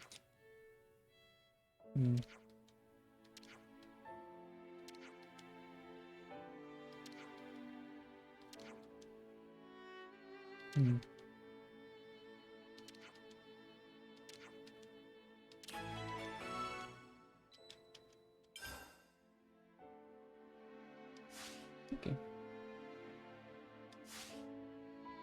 Okay. Next on the list is...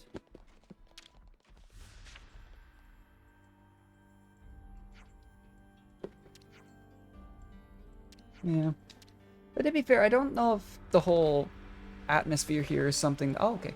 That Segiri would have really thought of. I do think we actually mentioned it, though, when they suggested the Legart prison.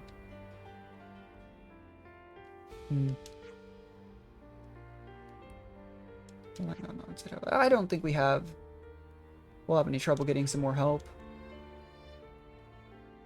Oh, but they do want to avoid contact.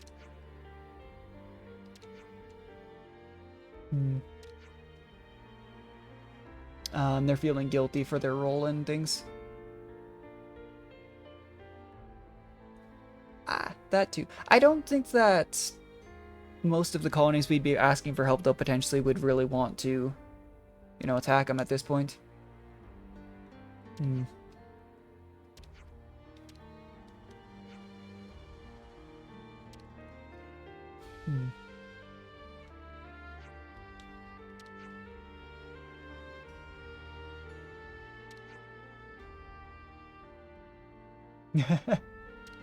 I think that, you know, every side here has a bit of a point. But they're in a situation where, yeah, exactly, they're allied with us. Don't think any colony would attack them at, you know, at this point once we freed all of them. Because you have to consider this is pretty much the last colony we free. So.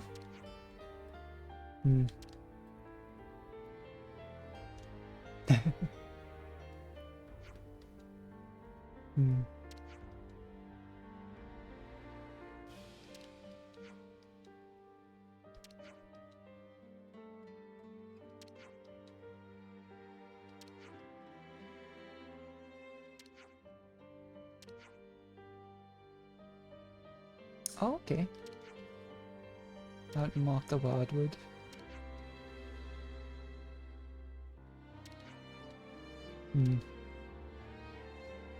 Interesting.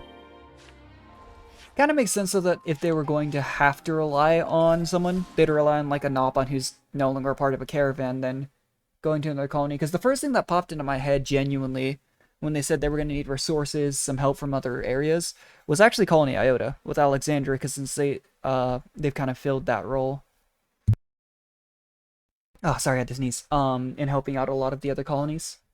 So I kind of thought that might be who they relied on. Danger to humans, negligible. Oh, so that's how they're doing. Well, I don't see the Nopon, but it's not exactly a huge area to search through, so. Topographical info updated. I wonder if it could be on a different floor, is the issue.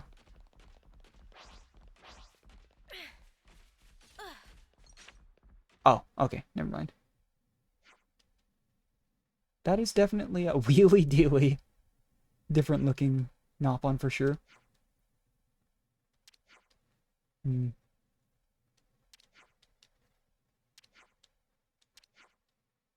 Nope, we can't trust him. But he has his uses.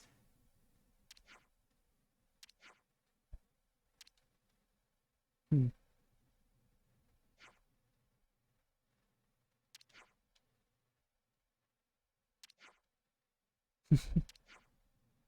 It's impossible, he says. Okay.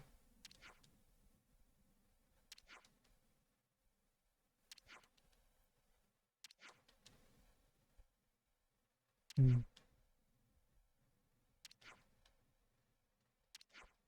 Okay, we just have to get a tool from a monster.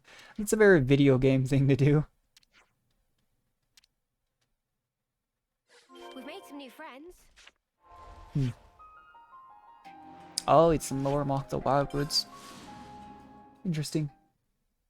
Well, after Melia and Nia, you would expect that, as far as level goes, the next highest one to deal with would be Segiri. I don't know if we'll even be able to knock out all of Segiri's. We'll maybe go for it. I'm just looking at this list of things we have to do, though. And this is going to take a long time. I'm looking at it, so... This is complete. Acknowledging feeling. Invisible bond. Talk to number 6. With the... I'm actually somewhat confused as to where we are in the middle of this quest, too, to be honest. Because prison refurbishment doesn't actually show up on this list of requirements for the Ascension quest, but I'm pretty sure I've read on other sites that it is necessary. Oops. I'm just gonna see if I can walk away from this, honestly. I'm assuming that, yeah, that's the monster down there. Not really a reason to fight these. Yeah, we're good. Oh, and I was gonna... Oh, I'm just kind of scatterbrained today. Well, Uni's level 19, so I kind of hate to take her off Lone Exile right now. We'll try out, yeah, sure, why not. Do this and then maybe switch him across. I don't really care who's my tank and who's my healers, and attackers, I just somewhat periodically change them, but... Yeah, I was gonna say, I know... This is what I was talking about, though, is Monica's class feels a bit odd in that it has so much utility, but... Don't know how much it's, like, useful, because you have this shield wall, which you can block, heal, anchor. Kind of similar to the sword spin Lone Exile has, I feel. With a little bit of extra utility, even. Knockback mid art, which I haven't been the best about doing. I know the name, you'll see at the top it says Style Gogo. When that changes to an attack name, obviously that's when they're doing something, but... I haven't visually seen, like, the knockback a whole lot of time in AoE bite machines. It just... Maybe it's that there's just so much going on in this class that I had a hard time with it at first. Because I feel like, generally speaking, a lot of the high utility classes, especially like Signifer and Troubadour, are good. But there's also exceptions to that. I mean, I always talk about Thaumaturge. I don't like that class.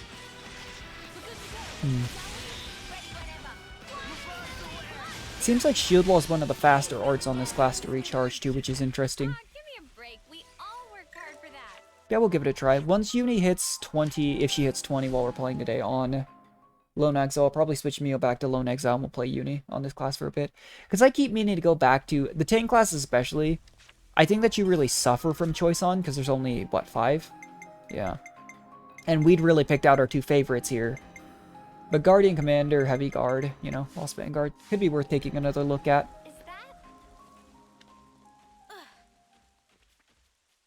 I mean, we even went back and tried out, like, Juniper's class, even if it was just to confirm that we do not, in fact, like Juniper's attacking class. Wonder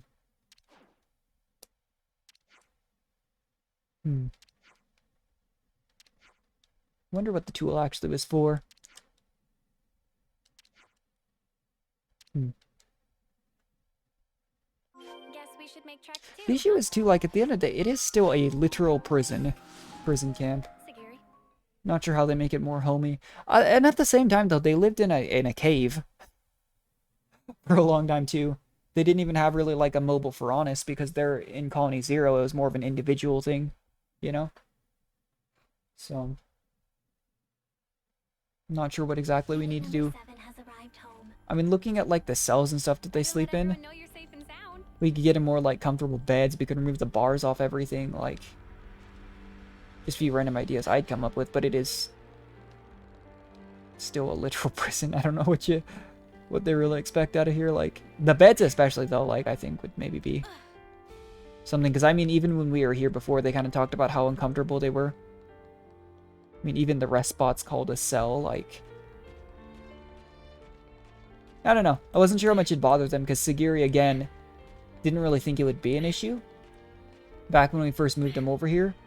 But Segiri's more like the, you know, emotionless type of tropa character compared to the rest of their, you know, her colony that aren't quite the same. And I remember that surprised me because when we first met Segiri, I thought that was going to be the case for everyone here.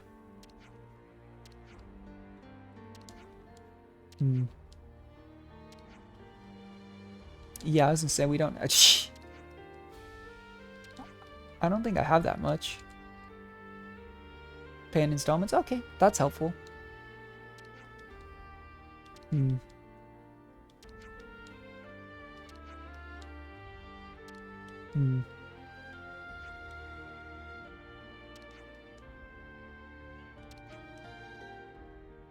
with this. Yeah, number 6 seems to be very concerned about, like, them being revealed at all to anyone else, but... which is a valid concern, but still. You'd think it'd be fine at this point. Oh, just how number 6 normally is.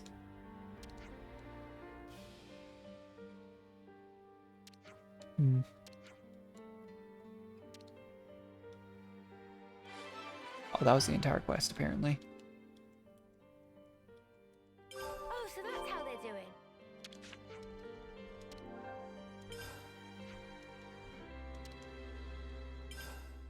I don't know how much gold I have, actually. Seriously doubt that I have 500,000, but I would assume I have to do this. Again, I'm looking at this. So acknowledging feelings.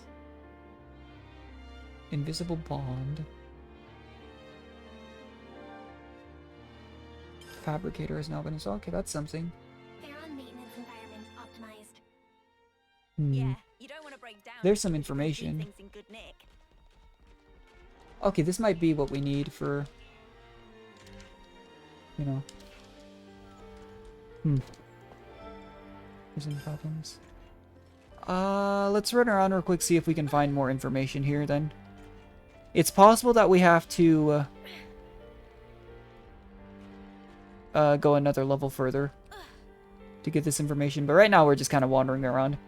Because like I was saying, I have the list pulled up of things pre-Ascension quest to do, but it doesn't actually mention having to refurbish, and clearly we had to do that. What are you hiding, little guy? Let me take a quick run around. Well, then how much money do I have? Oh, I actually do have enough if we had to pay the full 500k, so let's do that. I don't mind. There's not really another reason to spend that much gold. Buy something? What should we get? Oh, okay.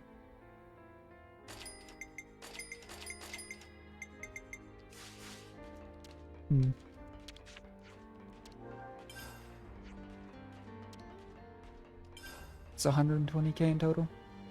Make sure Wheelie Deal here doesn't rip us off, I suppose.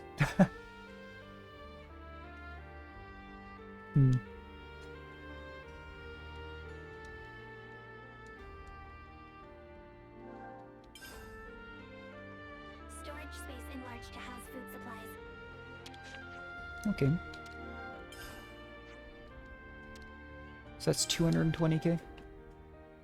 I admittedly was not sure if it was actually going to cost us a full 500k, but it looks like it is. Like I said, I don't really think there's been another quest that's required anywhere near this amount of money. In fact, you don't really spend money that often. A sensible decision. A Pharaon can't run without fuel after all. 130k, so that's what? 220, 450,000? I think, right? 50 plus 70 is 120, then 200, yeah. I think. Then it's the last level going to be... Oh, hey, they gave him some kind of refurbished bedrooms.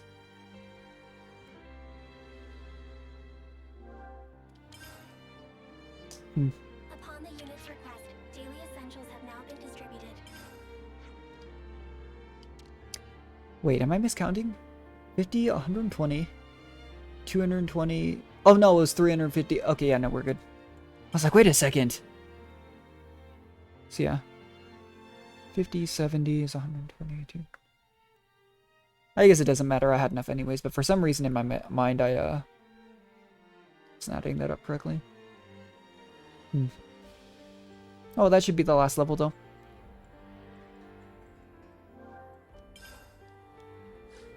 All prison camp modifications complete.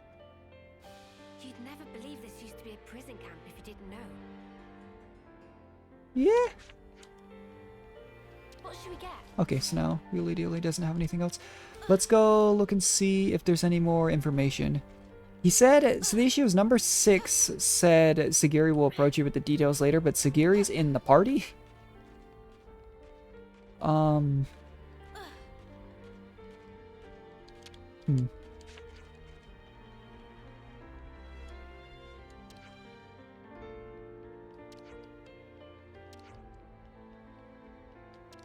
Okay. Good old restocking price. It would be obnoxious. What are you hiding, little guy?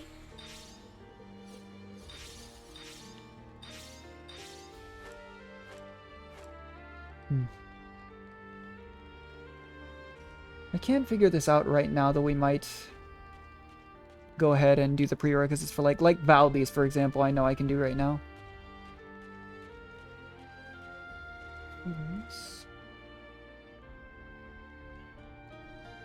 Let's see.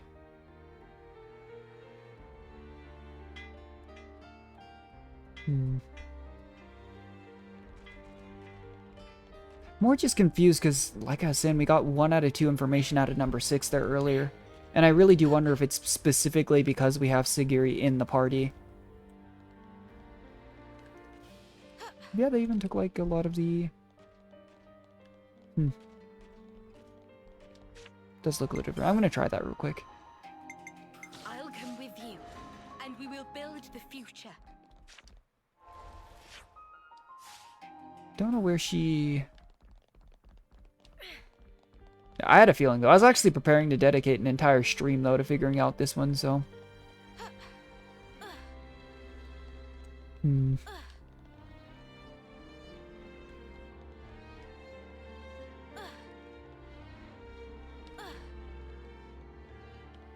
Well, there she is, but she doesn't have the information here.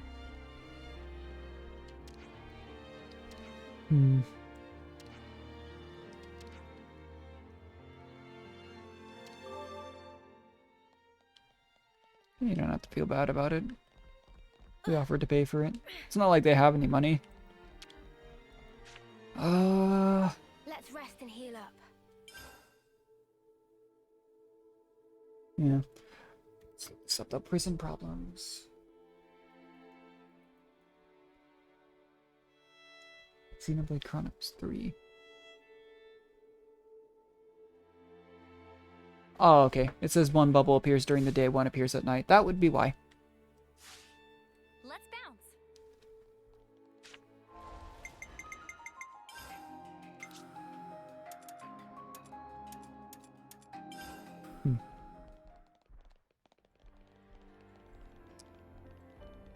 Now the question is, where did number 6 go?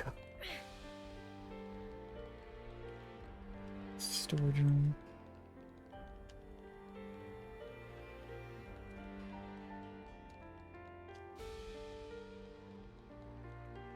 Oh, there he is. Okay. They definitely made this a bit confusing for sure. The day versus night things are definitely not something that I think most people would honestly really think about. Just because, you know, there's a time system in the game, but it doesn't really affect most things throughout the game.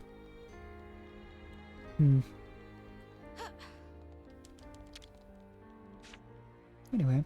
I'm getting peckish. Do we have any snacks? Shall we put our heads together on this? Upward trend. Prisoners assigned to cold. Oh, okay, yeah. Well, they did have the monsters fight a bunch of the the prisoners fight a bunch of the monsters when we were here. So it's possible.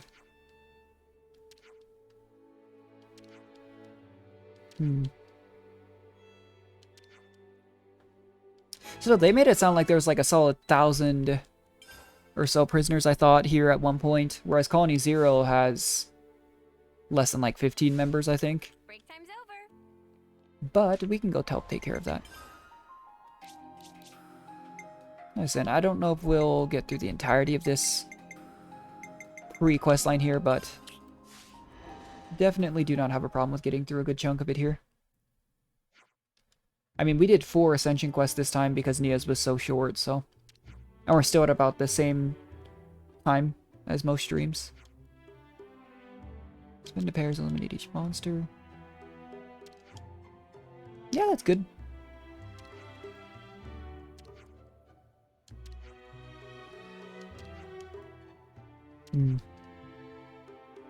Oh, okay.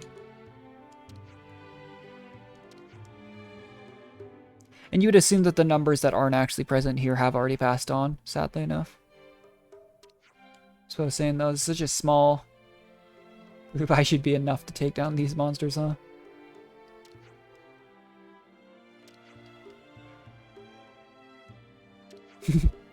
Interpersonal conflict is suboptimal.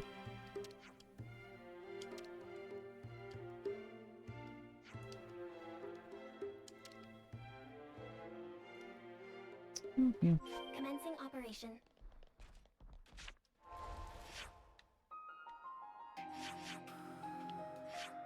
Okay.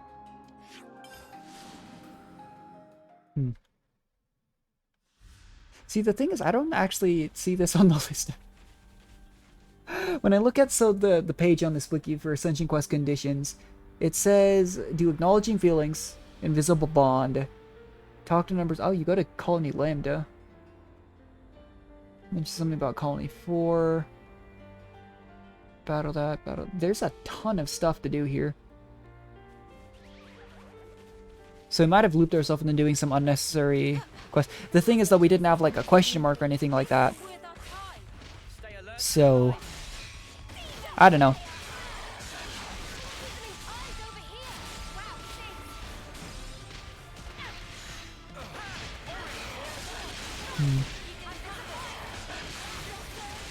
You know, I will say this class does seem to be almost more conventionally tanky than either of the 2 tanks we tend to use, because Zephyr relies on evade tanking, and Lone Exile doesn't really, you know, they have the spin blade block, but generally speaking, that is a positive about this class.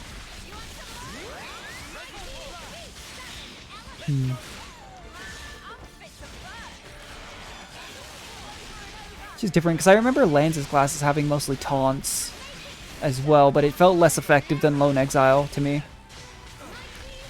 And Zeon's class had things like... Again, it just feels bad to me when Zeon's class was like, yeah, my ultimate gives Armor Veil. And then you play like Signifer, and Signifer just randomly gives it to you off a basic skill, you know? And I think Zeon's chain attack gives that as well.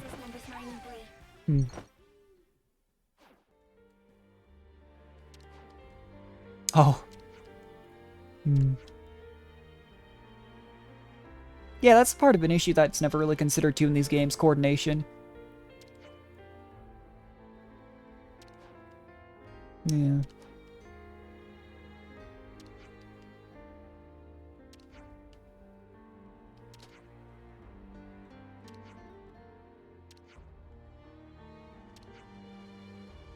Or number 3. Obviously wasn't intentional, but...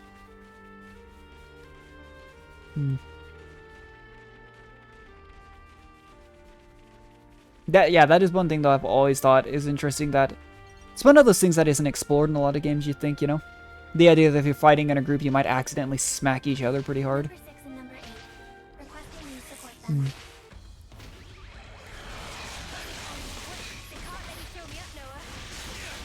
Yeah, I'm really not noticing the knockback mid-art there. I don't know if I'm timing it correctly all the time, but there I did it right as it said, doing the art, and I think it said it resisted, actually.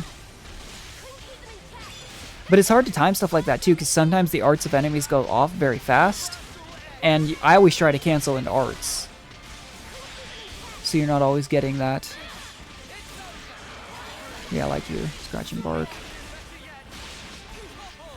It's hard too, because I don't know if that no effect was for our art or someone else's, but like there we even gave up canceling into the art to make sure we did the knockback mid-art enemy during an art, and it still didn't look like it really worked. Thundersteel AoE bind machines. I mean, an AoE bind doesn't sound bad by any means, but anything that's it's like why I think Valdi's chain attack feels terrible. Anything that requires you to do it during an art, during to a specific enemy, during an art as well, honestly, but I just don't think that feels very good. Because, like, Valdi only gets the extra TP. He gets a lot of extra TP, but it has to be against a machine. Interesting that these two are fighting in their, Pharaons, I think they were called, whereas the number 3 and 9 weren't. So number 8 was second only to 7. Interesting.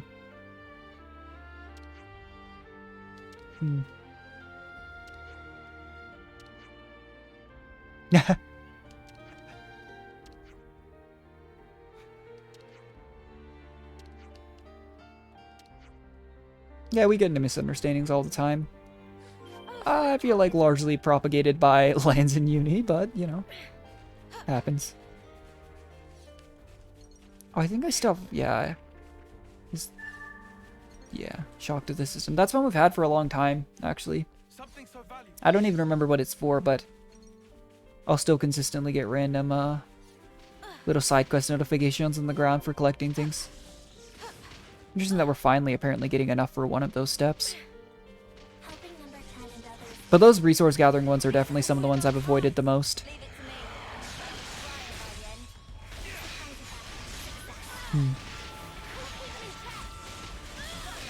This does feel to me like one of the classes though, that the more I play it, the less I mind it. I still don't know if I like it more than Zephyr or Lone Exile. But I think maybe I got a bad first impression of this class. Because when I first used this class, I don't know why, it just felt terrible to me.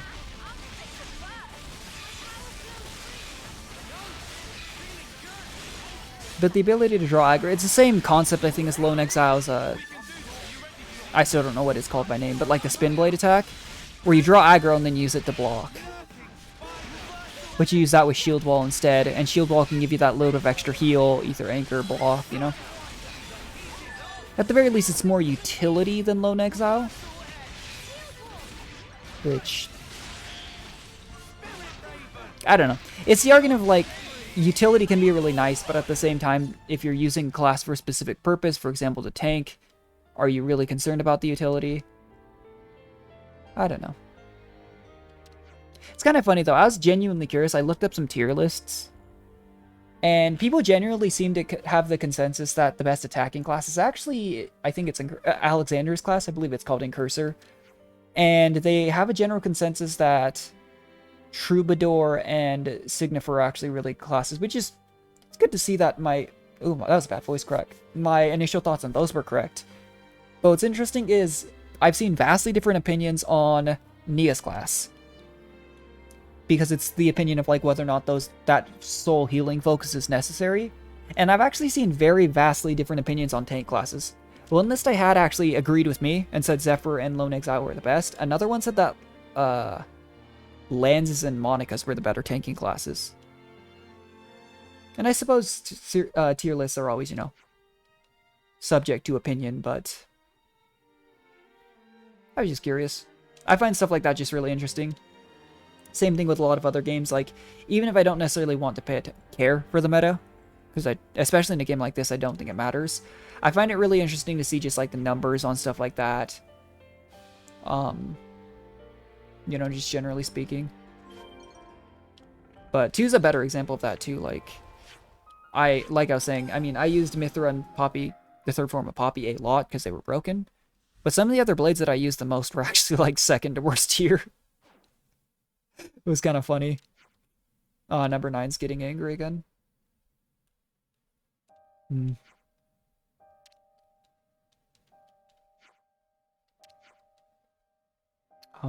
Poor number 3.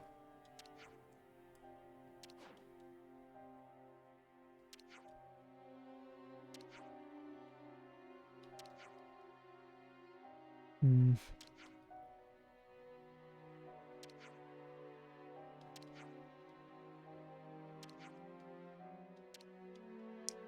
Yeah.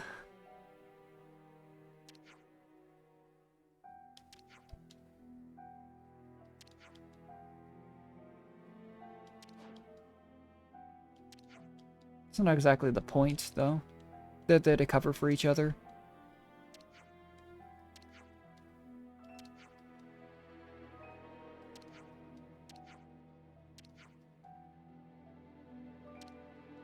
Hmm.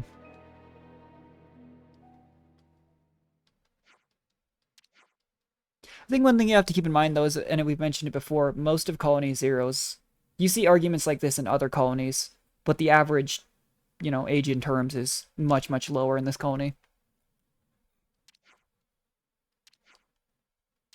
I mean, Segiri is the youngest commander that we've met. The next 2 youngest are Alexander and Valdi are term 6, whereas she's term 3, I believe. We've made some new friends. There we go. We got this question mark, though. So we did have to do that. Oh, so that's how they're doing.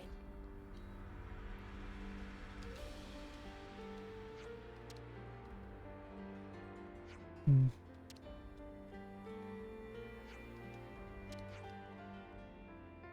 Oh, now she's mad because we were with number 7. Poor Senna now. Why is number 9 going after, like, the nicest ones, though? You know?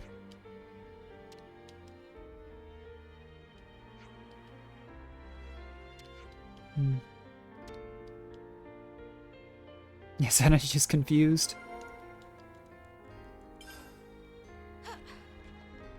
Oh, so that's how they're doing. What's this? Hmm. She's color smashy.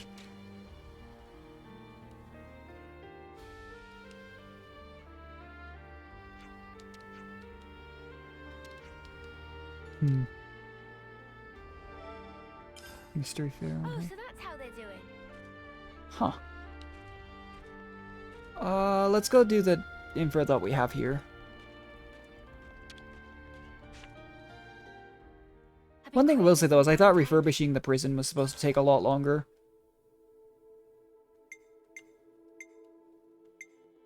Hmm. Let's have a little huddle up.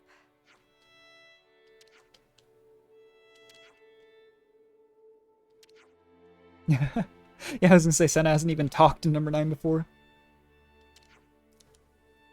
Yeah, I think she just has a short fuse. It's very possible.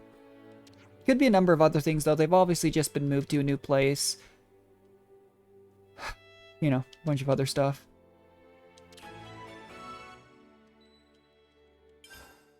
Number 9 clearly, whether it's misappropriated blame or she's just trying to find someone to blame, blames number 3 for the death of number 4. So.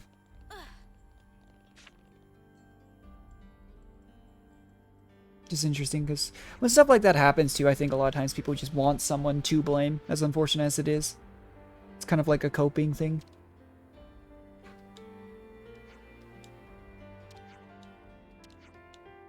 Hmm. Oh, and even number 3 defends her too. That's the saddest part about a lot of situations like this. So she wasn't like this normally, though. Hmm.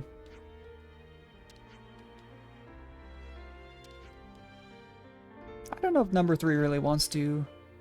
She obviously wants to fix the situation, but she just said she has been afraid to ask number 9 about it in case she blows up. But okay.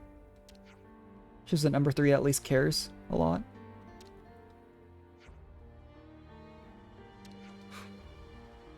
Hmm. Dion. What? We're already involved to some extent. He doesn't want to admit that he's concerned about it.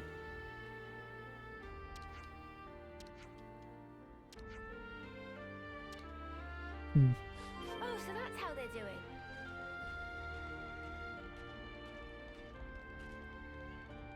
I went the wrong way. For some reason, I thought I could still go through that way. Oops. Interesting. You wonder.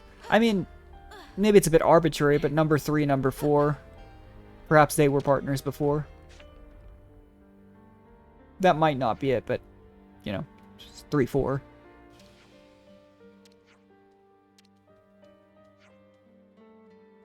Capricorn Peak, huh?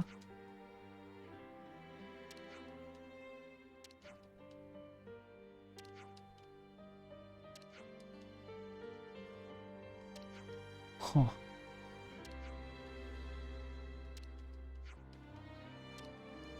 I wonder what we could possibly find at the keep, though, that could affect things. And I don't think number 3... I mean, they're obviously a little bit worried about being discovered. Number 6 in particular, I think, was the one that was really worried about that.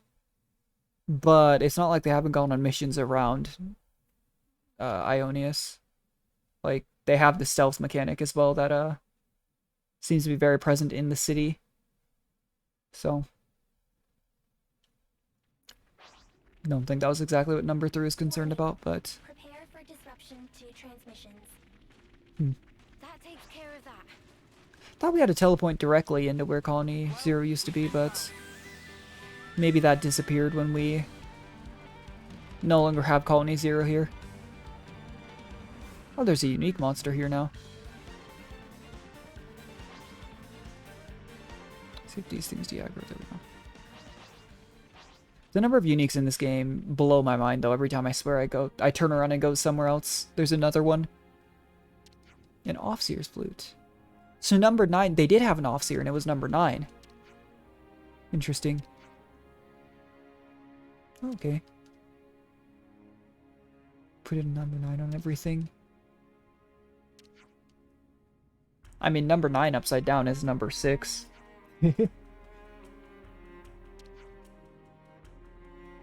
Oh, so she wasn't Offseer, she just had one. Okay.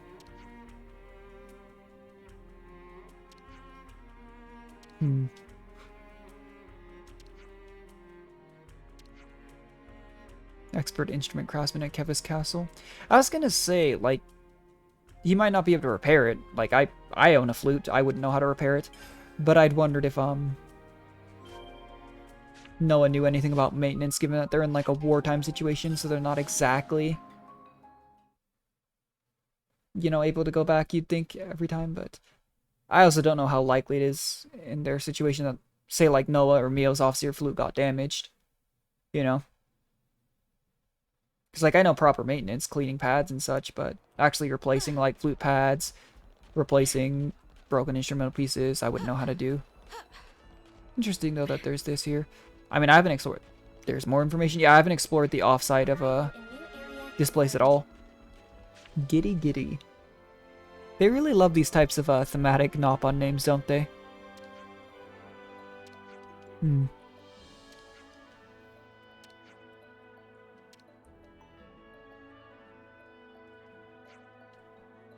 Tremendous case of battering. Yeah, that makes about sense, but... yeah, that's a lot of times the case. Like, I had an old nickel flute, which was not the highest quality flute for sure, but it got to a point where it just wasn't worth it to even keep trying to replace the pads. The main rod would come unscrewed, and it would cause the entire line of my buttons to, come off, and I'd have to rescrew it in.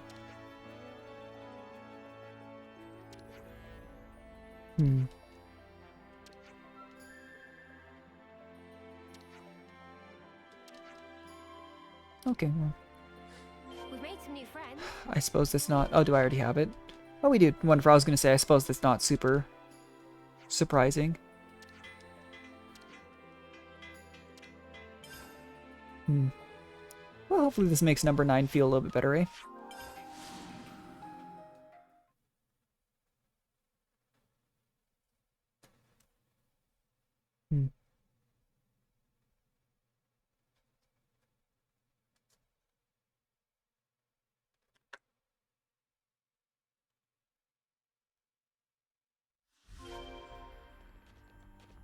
Hi, number 9. We have your flute. I do wonder why she had it, though. When they first said it, I thought maybe she was an Offseer, but that... I was confused because I was like, I didn't think Colony Zero had an Offseer, but... Just seems a bit odd.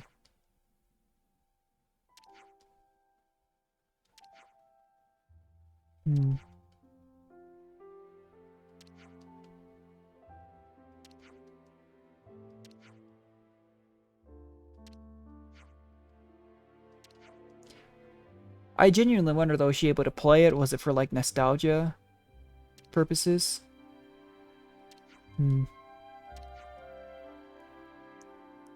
It's good of number 3 to say that.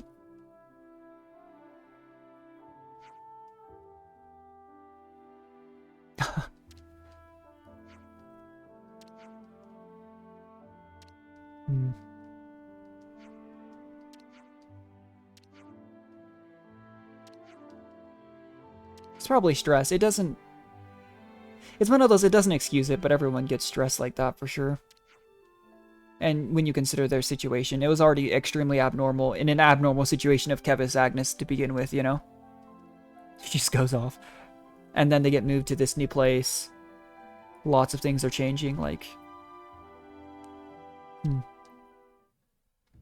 I'd argue it's actually kind of surprising that more of them aren't. That more of them aren't in bad spots, but why is she mad at Senna? Oh. I guess we could have guessed that.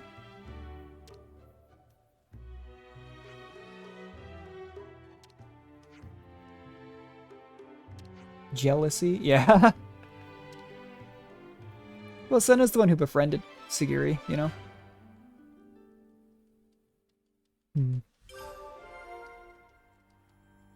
New topic available. Let's go view that. I do wonder what the other part to that information is. I wonder if it's a day-night thing, though.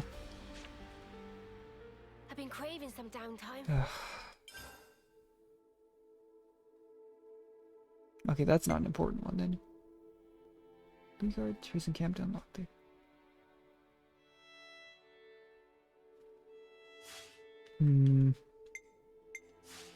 I mean, when I look up acknowledging feelings, which is the one I think I'm missing out on, it does literally just say go to the question mark that shows up. I don't think that was... Yeah, it was contrary emotions that we just did.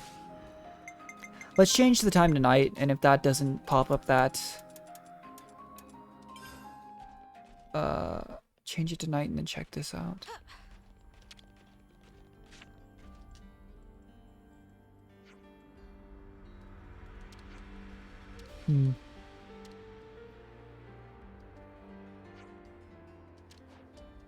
Oh, okay. Yeah, that might have been it. I wonder who this is, actually. Well, now we know there's definitely somebody in there. And now we know. Why is everybody in this colony ripping into Senna, though? I don't get it. It really might just be the jealousy that she befriended number 7 so much, but... Seems a bit uncalled for. Number 15. Oh, okay. Yeah, they mentioned it. So, I don't remember who their partner was, but they had to meet them later.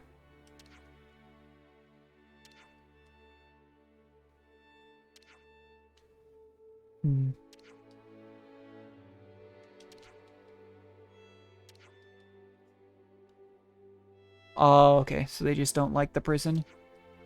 Which is fair, even once we've refurbished it, it's still literally a prison. Falls within normal, yeah.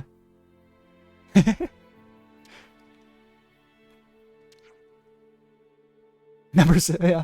Segiri seems to know her colony very well, but... Yeah.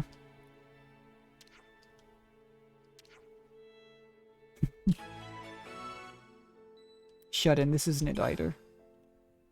I don't mind continuing to knock out these quests, though. Listen, I still got a little bit of time. Everyone got their strength back?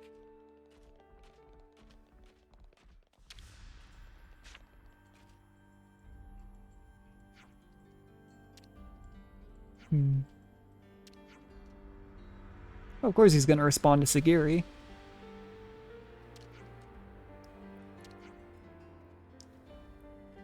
Pause this operation. Yeah, I do wonder what they're doing. Unknown, but I'm positive it'll be at a later time. Yeah, that's generally how it works. Oh,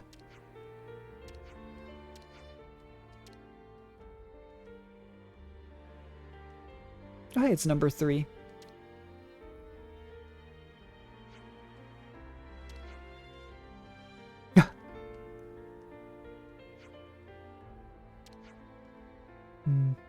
Number 3 looks after him. Have we met number 15 though before back at the previous location of Colony Zero? The rules say do not address others in a cruel manner. Oh, she guilt tripping him?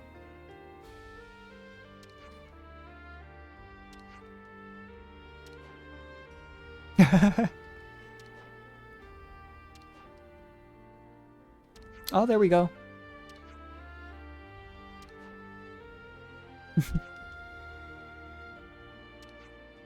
I'm doing this under duress.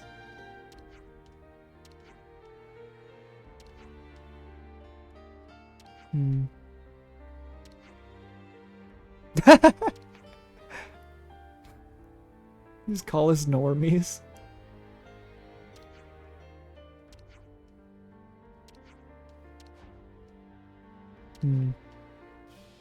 Yeah, we have to fight specific enemies, bring back the data. We've made some new friends.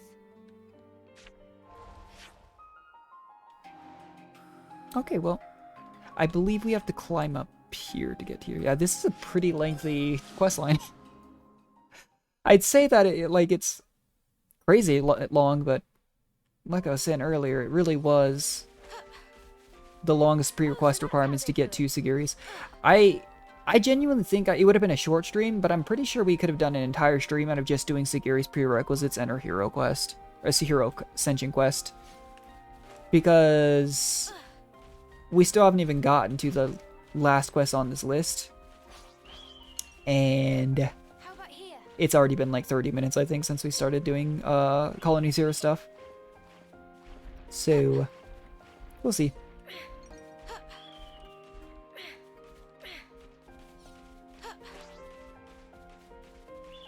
I have wondered though if lowering my levels helps inherit... Oh, you knew that. Never mind. Well, I have been wondering though if I lower the levels on our characters to closer to whatever we're fighting at a given time. Obviously, it'd be more obnoxious for doing the Ascension quests. I'm more thinking like while I'm playing off stream. If that would make it easier to inherit classes. Not inherit, sorry. Obviously inherit class. Rank up classes. Because I always assumed it was just like a flat CP amount to rank up, but maybe it's also affected by your level? I really don't know. That said, I still don't know how much of a difference it makes from being a higher rank aside from inheriting the skills. So I'm also not sure that I'm super concerned about that either. And what were we supposed to fight here? Was it these? Okay, it was the spiders. I don't think we'll run into any issues. Yeah, I mean, the issue I'm having with this class so far is it's the whole knockback mid-art is definitely something that I don't use optimally. That's also why I prefer to play tanks over attackers, and I've mentioned this before too, because attackers often have to switch for different arts to different positions on the enemies, and frankly, I just can't be bothered. I'd rather just stand in one spot. But my thought there was like, for example, I was waiting for a second there till she used, the spider used an art, and then the spider wasn't using an art. And I almost had Shockwave back by the time the Antol used an art. So by that logic, do I just spam the arts and hope that it coincides with time to knock back an enemy? And potentially get an extra, 1.5, 2 times as many of them off? Or do I wait and try to get that knockback in the middle of the art? It's really hard to tell. But who knows? How much ether do I have? I'm still back at max. I try not to collect these ether channels when I'm at max. And I've been trying. That's part of the reason I was gem hunting, actually. Was I was trying to make use of some of our ether. And, I mean, the only time I felt like we really used huge chunks of ethers was in restoring Piranha Hulks. We obviously seem to use a little bit more as we get to higher level gems, but most of my gems are, I think, at minimum level 4 and at maximum, like, level 7. The issue is I've been realizing the higher levels actually require you to just straight up fight, like, endgame uniques. And some of them I don't have access to. And some of them I do have access to, but they take forever to beat. I've considered using Nopon coins too. I actually have every accessory that I can get with gold Nopon coins on the Nopon coin store. Because there's only like 3. I don't know if DLC will introduce more. But there's that. Wow. Yumi just took a ton of damage there. She just went down there. Wow. But, so I've considered just using the coins for that. The issue is, it takes, like, that would be why Uni took a ton of damage. We might die. I didn't know that was here. I've been to this area before. I had no idea there was a level 100 unique here. I am 99% certain. Oh, Tyon just went down. I am like 99% certain we probably can't beat this thing, but we'll try. We've kind of hit the point where, like, once we do our main Ascension quest that we're planning to do every stream, we have just been kind of either prepping for other Ascension quests or doing random stuff, so. Yep, that went poorly.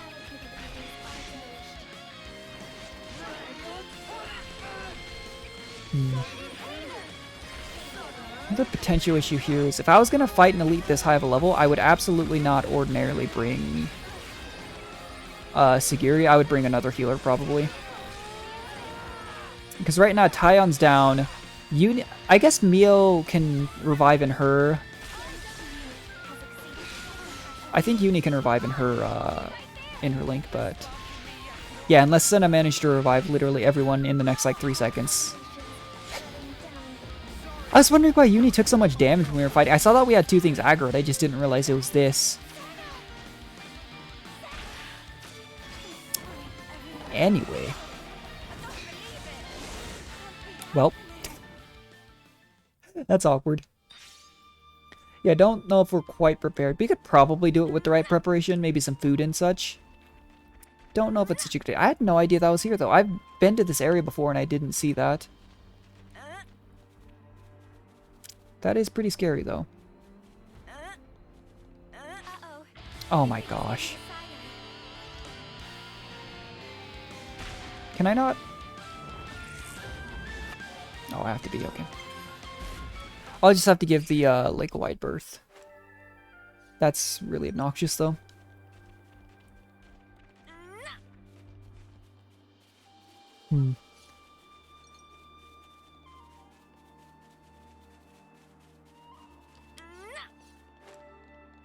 Because its aggro range is probably partly because of the level difference, but the aggro range on that thing is pretty massive. Oh, don't do it. Looks like it has a pretty big roaming range though, so we might have just gotten unlucky.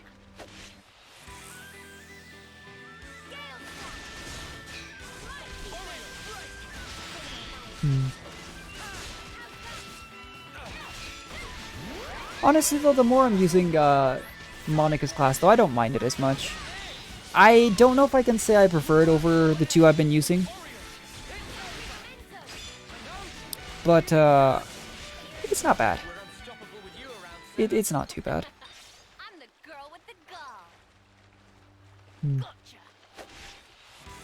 That's what I always talk about, like, randomly. I think I said it, like, there's a lot of stuff I just don't remember if I've said before in previous streams, but I know that one thing I commonly find, though, is when I play games like this, and why I find it so interesting to look up, like, things like tier lists that don't matter to a lot of other casual players, I just find it interesting to see, like, my initial thoughts, I'll be like, okay, my initial thought on this class is I'm not a fan. But then sometimes you find out they're actually really broken. If you just do this, you know? I always find that stuff really, really fascinating. Because, there's usually people who have, like, optimized things out, stuff like that. And really figured out what's good, what's not. Like, it's gratifying to see, like, again, like, Juniper's class I thought was the worst attacking class in the game. That does seem to be a pretty common consensus. Like, that's always gratifying to see that you were right on some things, but it's cool to see, like, you know, I don't get super annoyed by, like, being like, oh, I was wrong on this, you know? I just find it really interesting to be like, oh, you know, this actually is really good if you do it in this way. I don't know if this is above me. Is it a flying enemy? Oh, no, it isn't above me. Okay. Is this like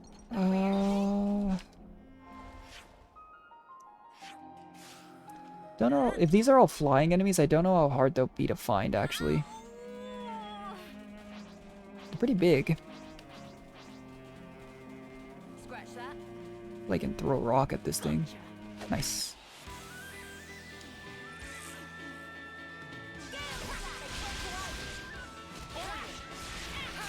Maybe a bit obnoxious trying to find some of these. I would say the primary issue with this class is the shield wall is cool and all. Don't know how necessary it is though if you're not the one pulling aggro. Like right now, Mio on Lone Exile is pulling aggro far more than we are. We have had aggro in a good number of fights. Like here we just pulled it. But when you have an ability like that, I think you need to be the one actively holding the enemy's attention. Otherwise you're not making as much use of, like, say, the block and such. It's not that you aren't making any use of it, because it is still like a heal, ether anchor and such, but I just don't think it's as helpful. And I will say too, I really haven't explored as much of what you can do with combining different arts and such. When you this is the one right here. Because I usually just let them auto build the game auto build my arts and such. I am confused. Oh, it's up here. I don't know. Okay, I was gonna say. I was hoping if I drew weapons, we could just hit it. A lot of times with these floating enemies, or even just distance on regular enemies, someone can hit it, and it doesn't look like they should be able to. Because if they were like that distance horizontally, I don't think we could have hit it. But somehow, someone smacked it and it came down.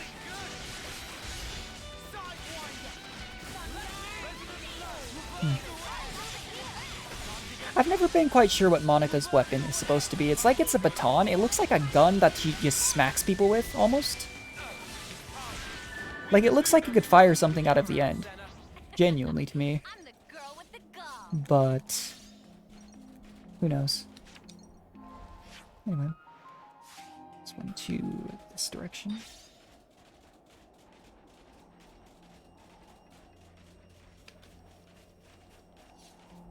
Why is the camera messed up?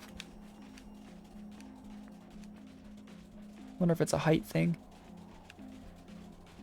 Not that I don't like the lovely view of the back of Uni's head and Segiri is fair on, but can you? Oh, there we go. I was like, why is it zoomed in? Yeah, see, like, Uni it looked like was auto-attacking there. That was the wrong art to use. But I couldn't use Shockwave or Mighty Beat. And Shield Wall I think I could use just because Shield Wall can be used. I don't think it's dependent on distance. There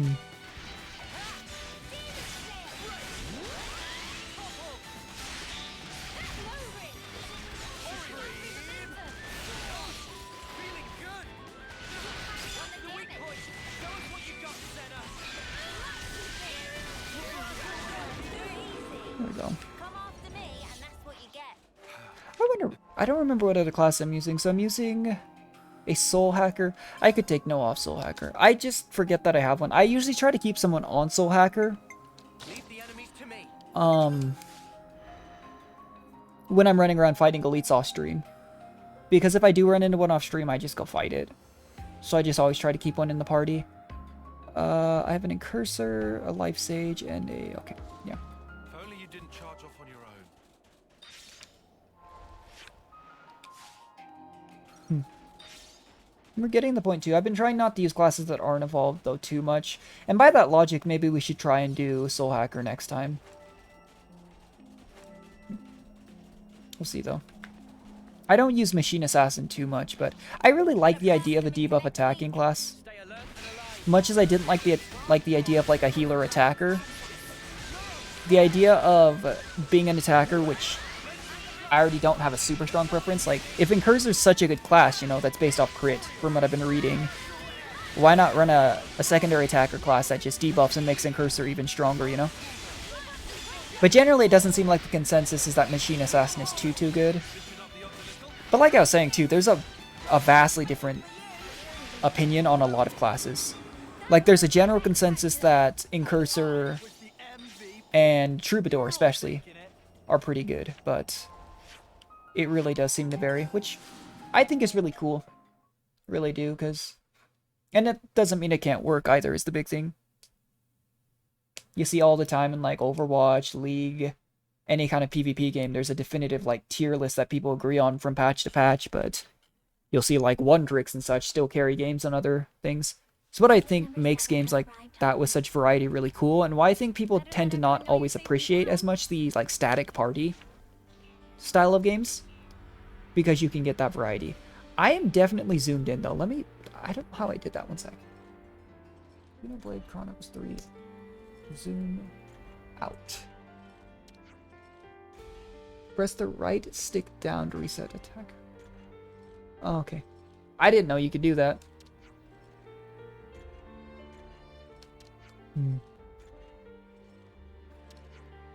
No more abnormalities found. I wonder what it is exactly that number 15 is researching.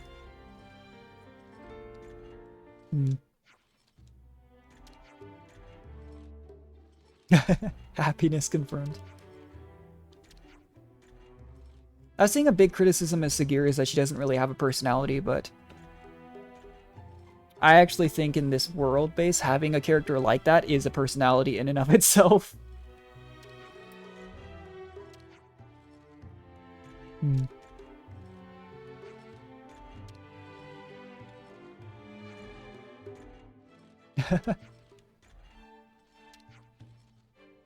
Normies. First they named a character Boomer, and now they're having another character call others Normies.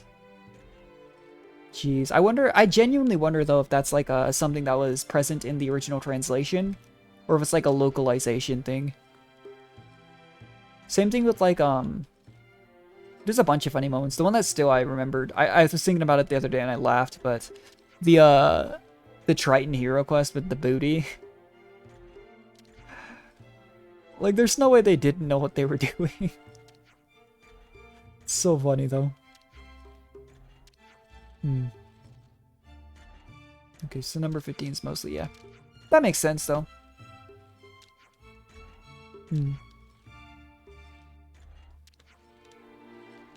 Kind of like the mechanic equivalent for this colony. Because not every colony can have a Valdi or a Riku, you know? And the Pharaons are something so unique that... Would you believe it? Having someone, yeah, here we go. So we are definitely progressing these. Let's do this. Camera distance. That's what it was, okay. But it genuinely does make sense that something so different than what's normal in other colonies, as the Pharaons, takes very specific care. Let's see if this is it.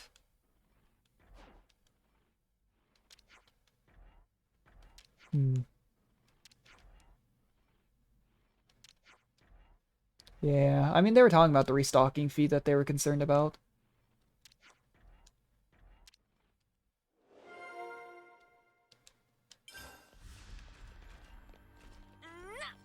Let's see what this is.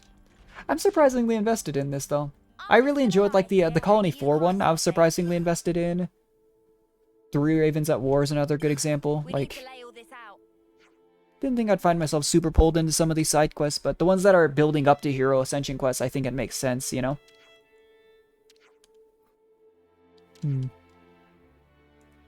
SLV509. Recovering relics, huh? Oh, Console F had them recovered relics of, like, the previous... Oh, and it prevents... Okay, like the previous old worlds. Because it prevents the discovery by Kevis or Agnes that could cause them to, like, really realize what was going on. Even if it's just... Oh, waste matter, stone objects. Interesting. Even if they're quote-unquote rubbish, it's still... You know... Anything that could be shrouded in... Yeah, exactly like Uni's saying, shrouded in mystery could be something that reminded them of the old world's cause to just stop focusing on the fighting and more on looking into things. You know, they don't have, like, they talk about stone, stuff like that. They don't have archaeologists, historians, really, in Kevis or Agnes. So the presence of stuff like that would actually be very dangerous to Mobius's narrative, I think.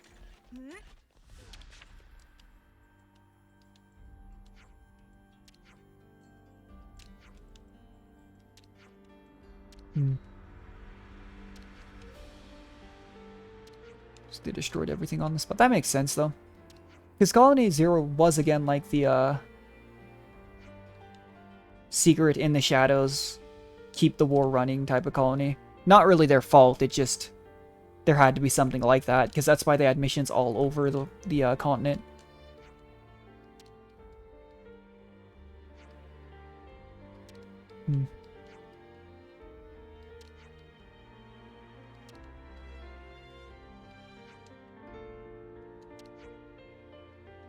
There's a mystery. Yeah, I mean, they're all mysteries, let's be honest.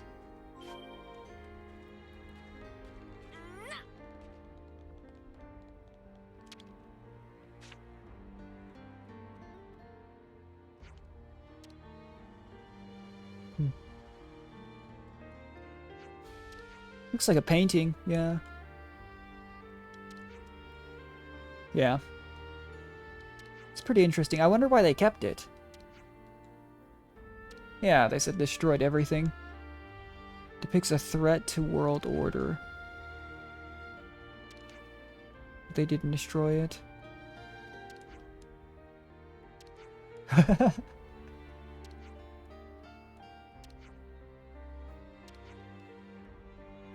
Well, now number 7 knows too, because Segiri's with us now.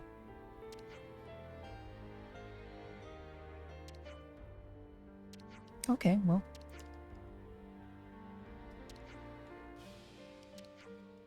As of this point, I suppose it doesn't matter if we showed it to the people in the city.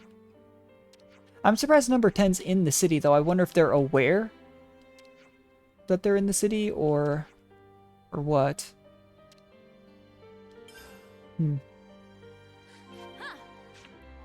Because obviously we could go find a artisan in the city to fix it, but just interesting stuff. City does seem to have craftsmen of everything we could possibly need, though. Like a a specialist in art restoration, you wouldn't actually wonder, in hindsight, maybe if there would be one there, but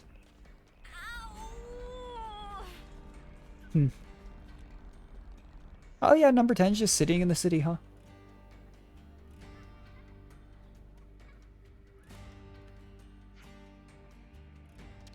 Huh. Oh, they're wearing like, yeah, they're wearing something that'll keep them a bit undercover. I suppose aside from Segiri, though, most of them could get away with, blending in as long as they weren't called out for not being a regular of a specific place. Which the city might not actually be, super common on.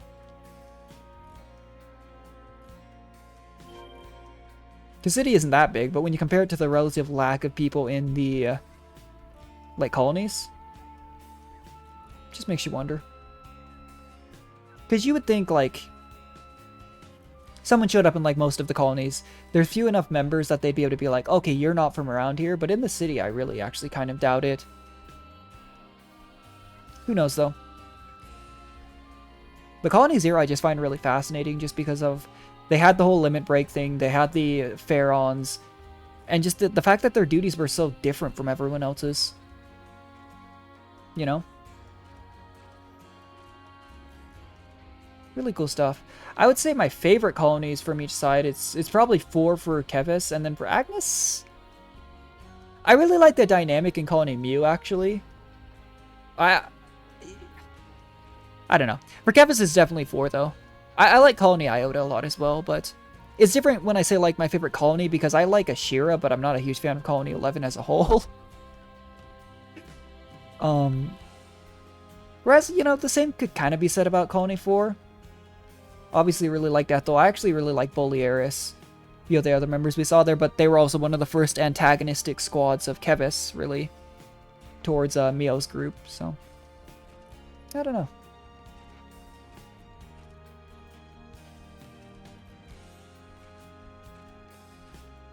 I do feel like, though, the real personality of a lot of colonies comes from A, their commander, and B, how they interact with their commander. So, bit of a toss-up there in semantics, but we are actually really close to getting that. I didn't realize. We're pretty close to getting our tier 5 and getting the extra sprint speed in the city. If I look at affinity bonuses, though, I think it's under party skills, actually.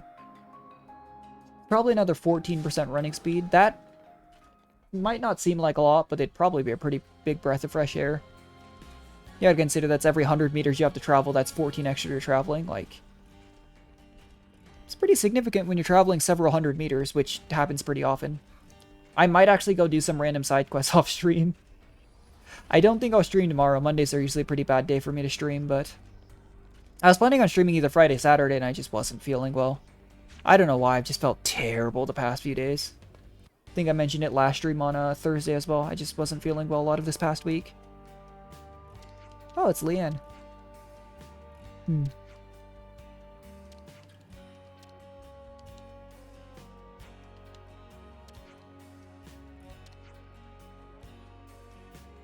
Hmm.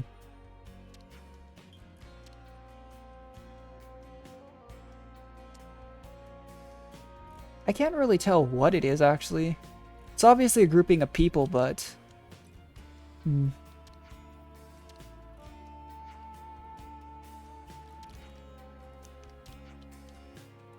You use a special solvent. Same paints and tools. See, that's the problem is, depending on how old this is, might not have the same tools.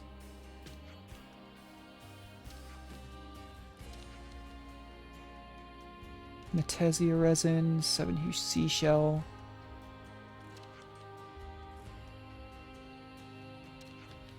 Huh. I kind of doubt we have these materials, unfortunately.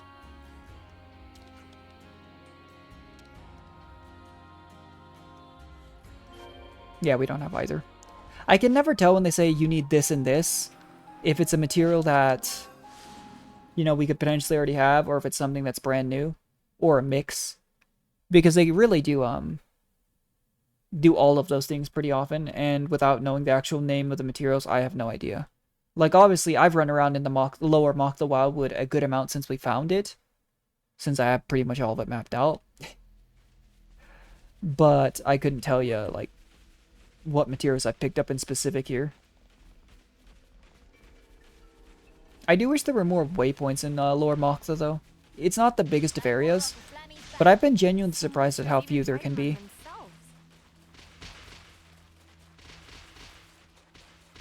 Hmm.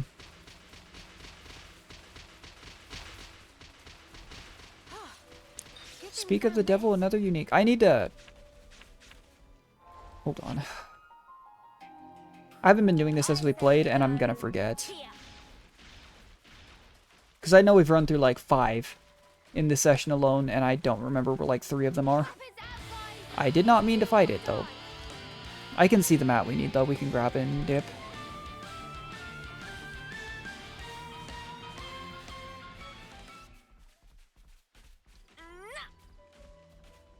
This would be our target. Hmm. Yeah, speak of the devil, it's another area that we really haven't explored. This region is like, I swear, it hides so much stuff. Because I think in terms of landmass, the Cadenzia region is probably the biggest one, but that's because the distance you go on the boat is so much faster that to make a similar amount of time exploring, they made it massive. Kind of mind-blowing.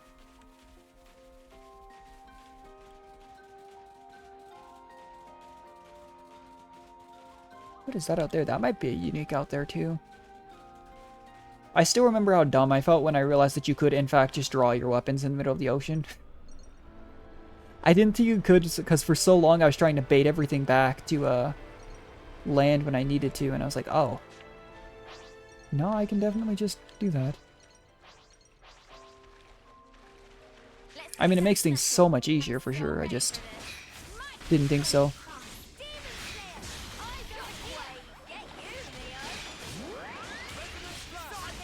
Yeah, the shield wall actually, I keep talking about it, but I actually don't mind the shield wall. I think I really did just get up. Why did that thing just maul Mio? Mio's a tank. And 26 levels up on this thing.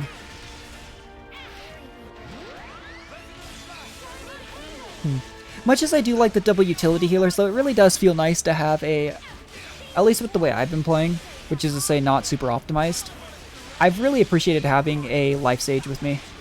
The amount of healing that class provides alone is really nice.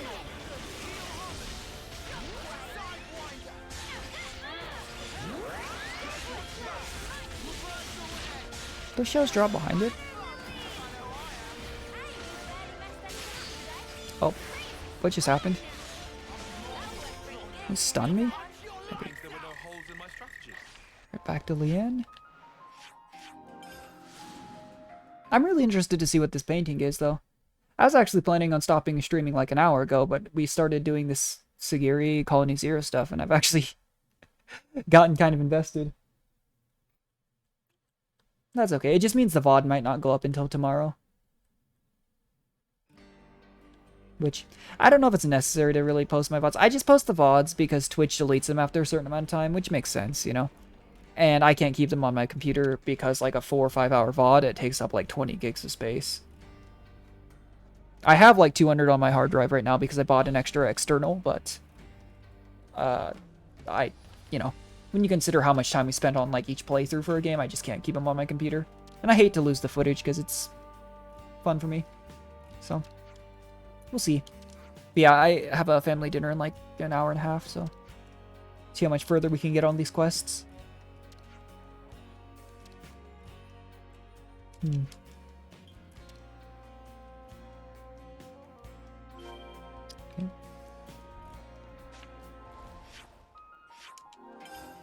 But this is acknowledging feelings. I didn't even realize. But this is the one that's specifically mentioned.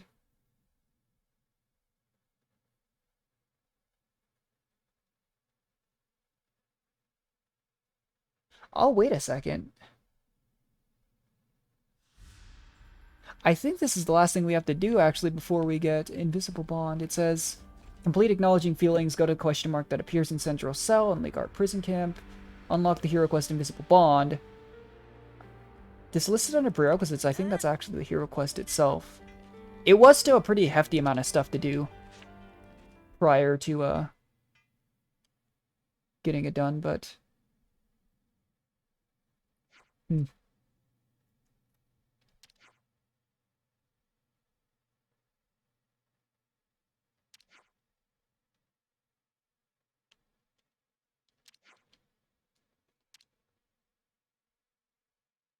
Interesting. I have literally zero clue who that is. I'm going to be completely honest with you.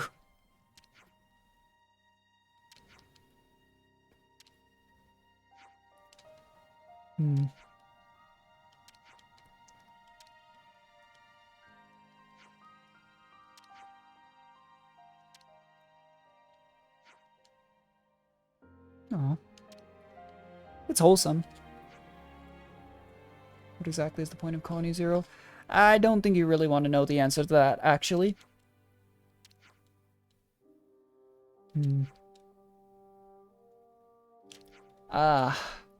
It's not your fault, though. Everyone on Kevis and Agnes, even if Colony Zero was kind of like in limbo between the two, not really one or the other, you don't have to go through. Like, it's sad. But again, that really just depicts the entirety of Kevis and Agnes. It's not their fault. Everyone was being manipulated by Mobius.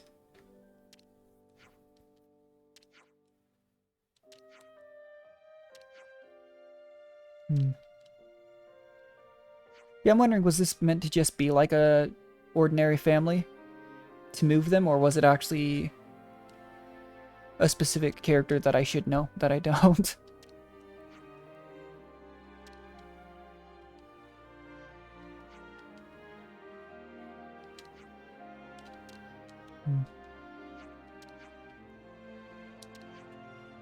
Yep, had a title. Siblings. Oh, okay. So it might just be some random people. It's just that the design looks semi-unique enough that I was like, maybe it's someone, but that's still really wholesome, actually. Okay, so if I'm not incorrect, that right there is actually the Segiri Ascension quest. So let's not do that right now. If it's not, it's awkward, but I want to start with that next stream. We could do some other things. So one thing I know we need to do, potentially, is stick Triton in the party. I don't know if we have to be... Let me look this up.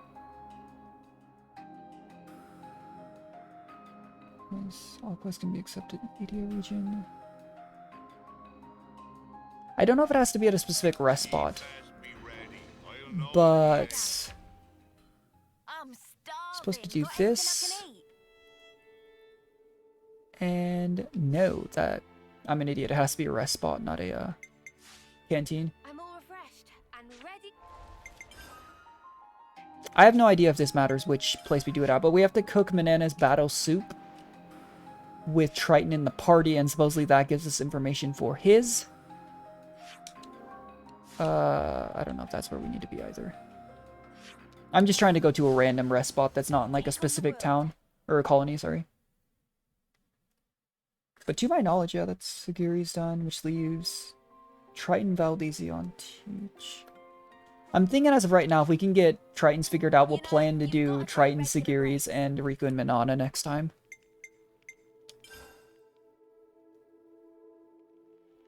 Supposedly.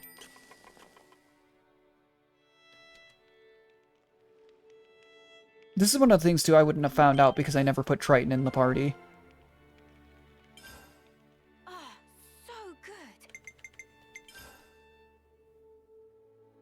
Yes.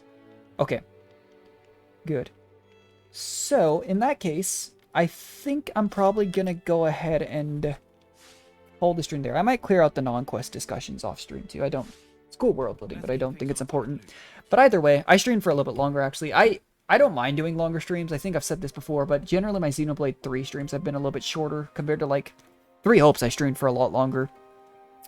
But, yeah, that leaves us fully prepared to do Triton, Segiri, and Riku and Manana, and then what we might do is do 2 more streams. We'd either have to do 2 more streams where we do 2 each, because if we do those 3, then we have Valdi, Zeon, Teach, and Izard.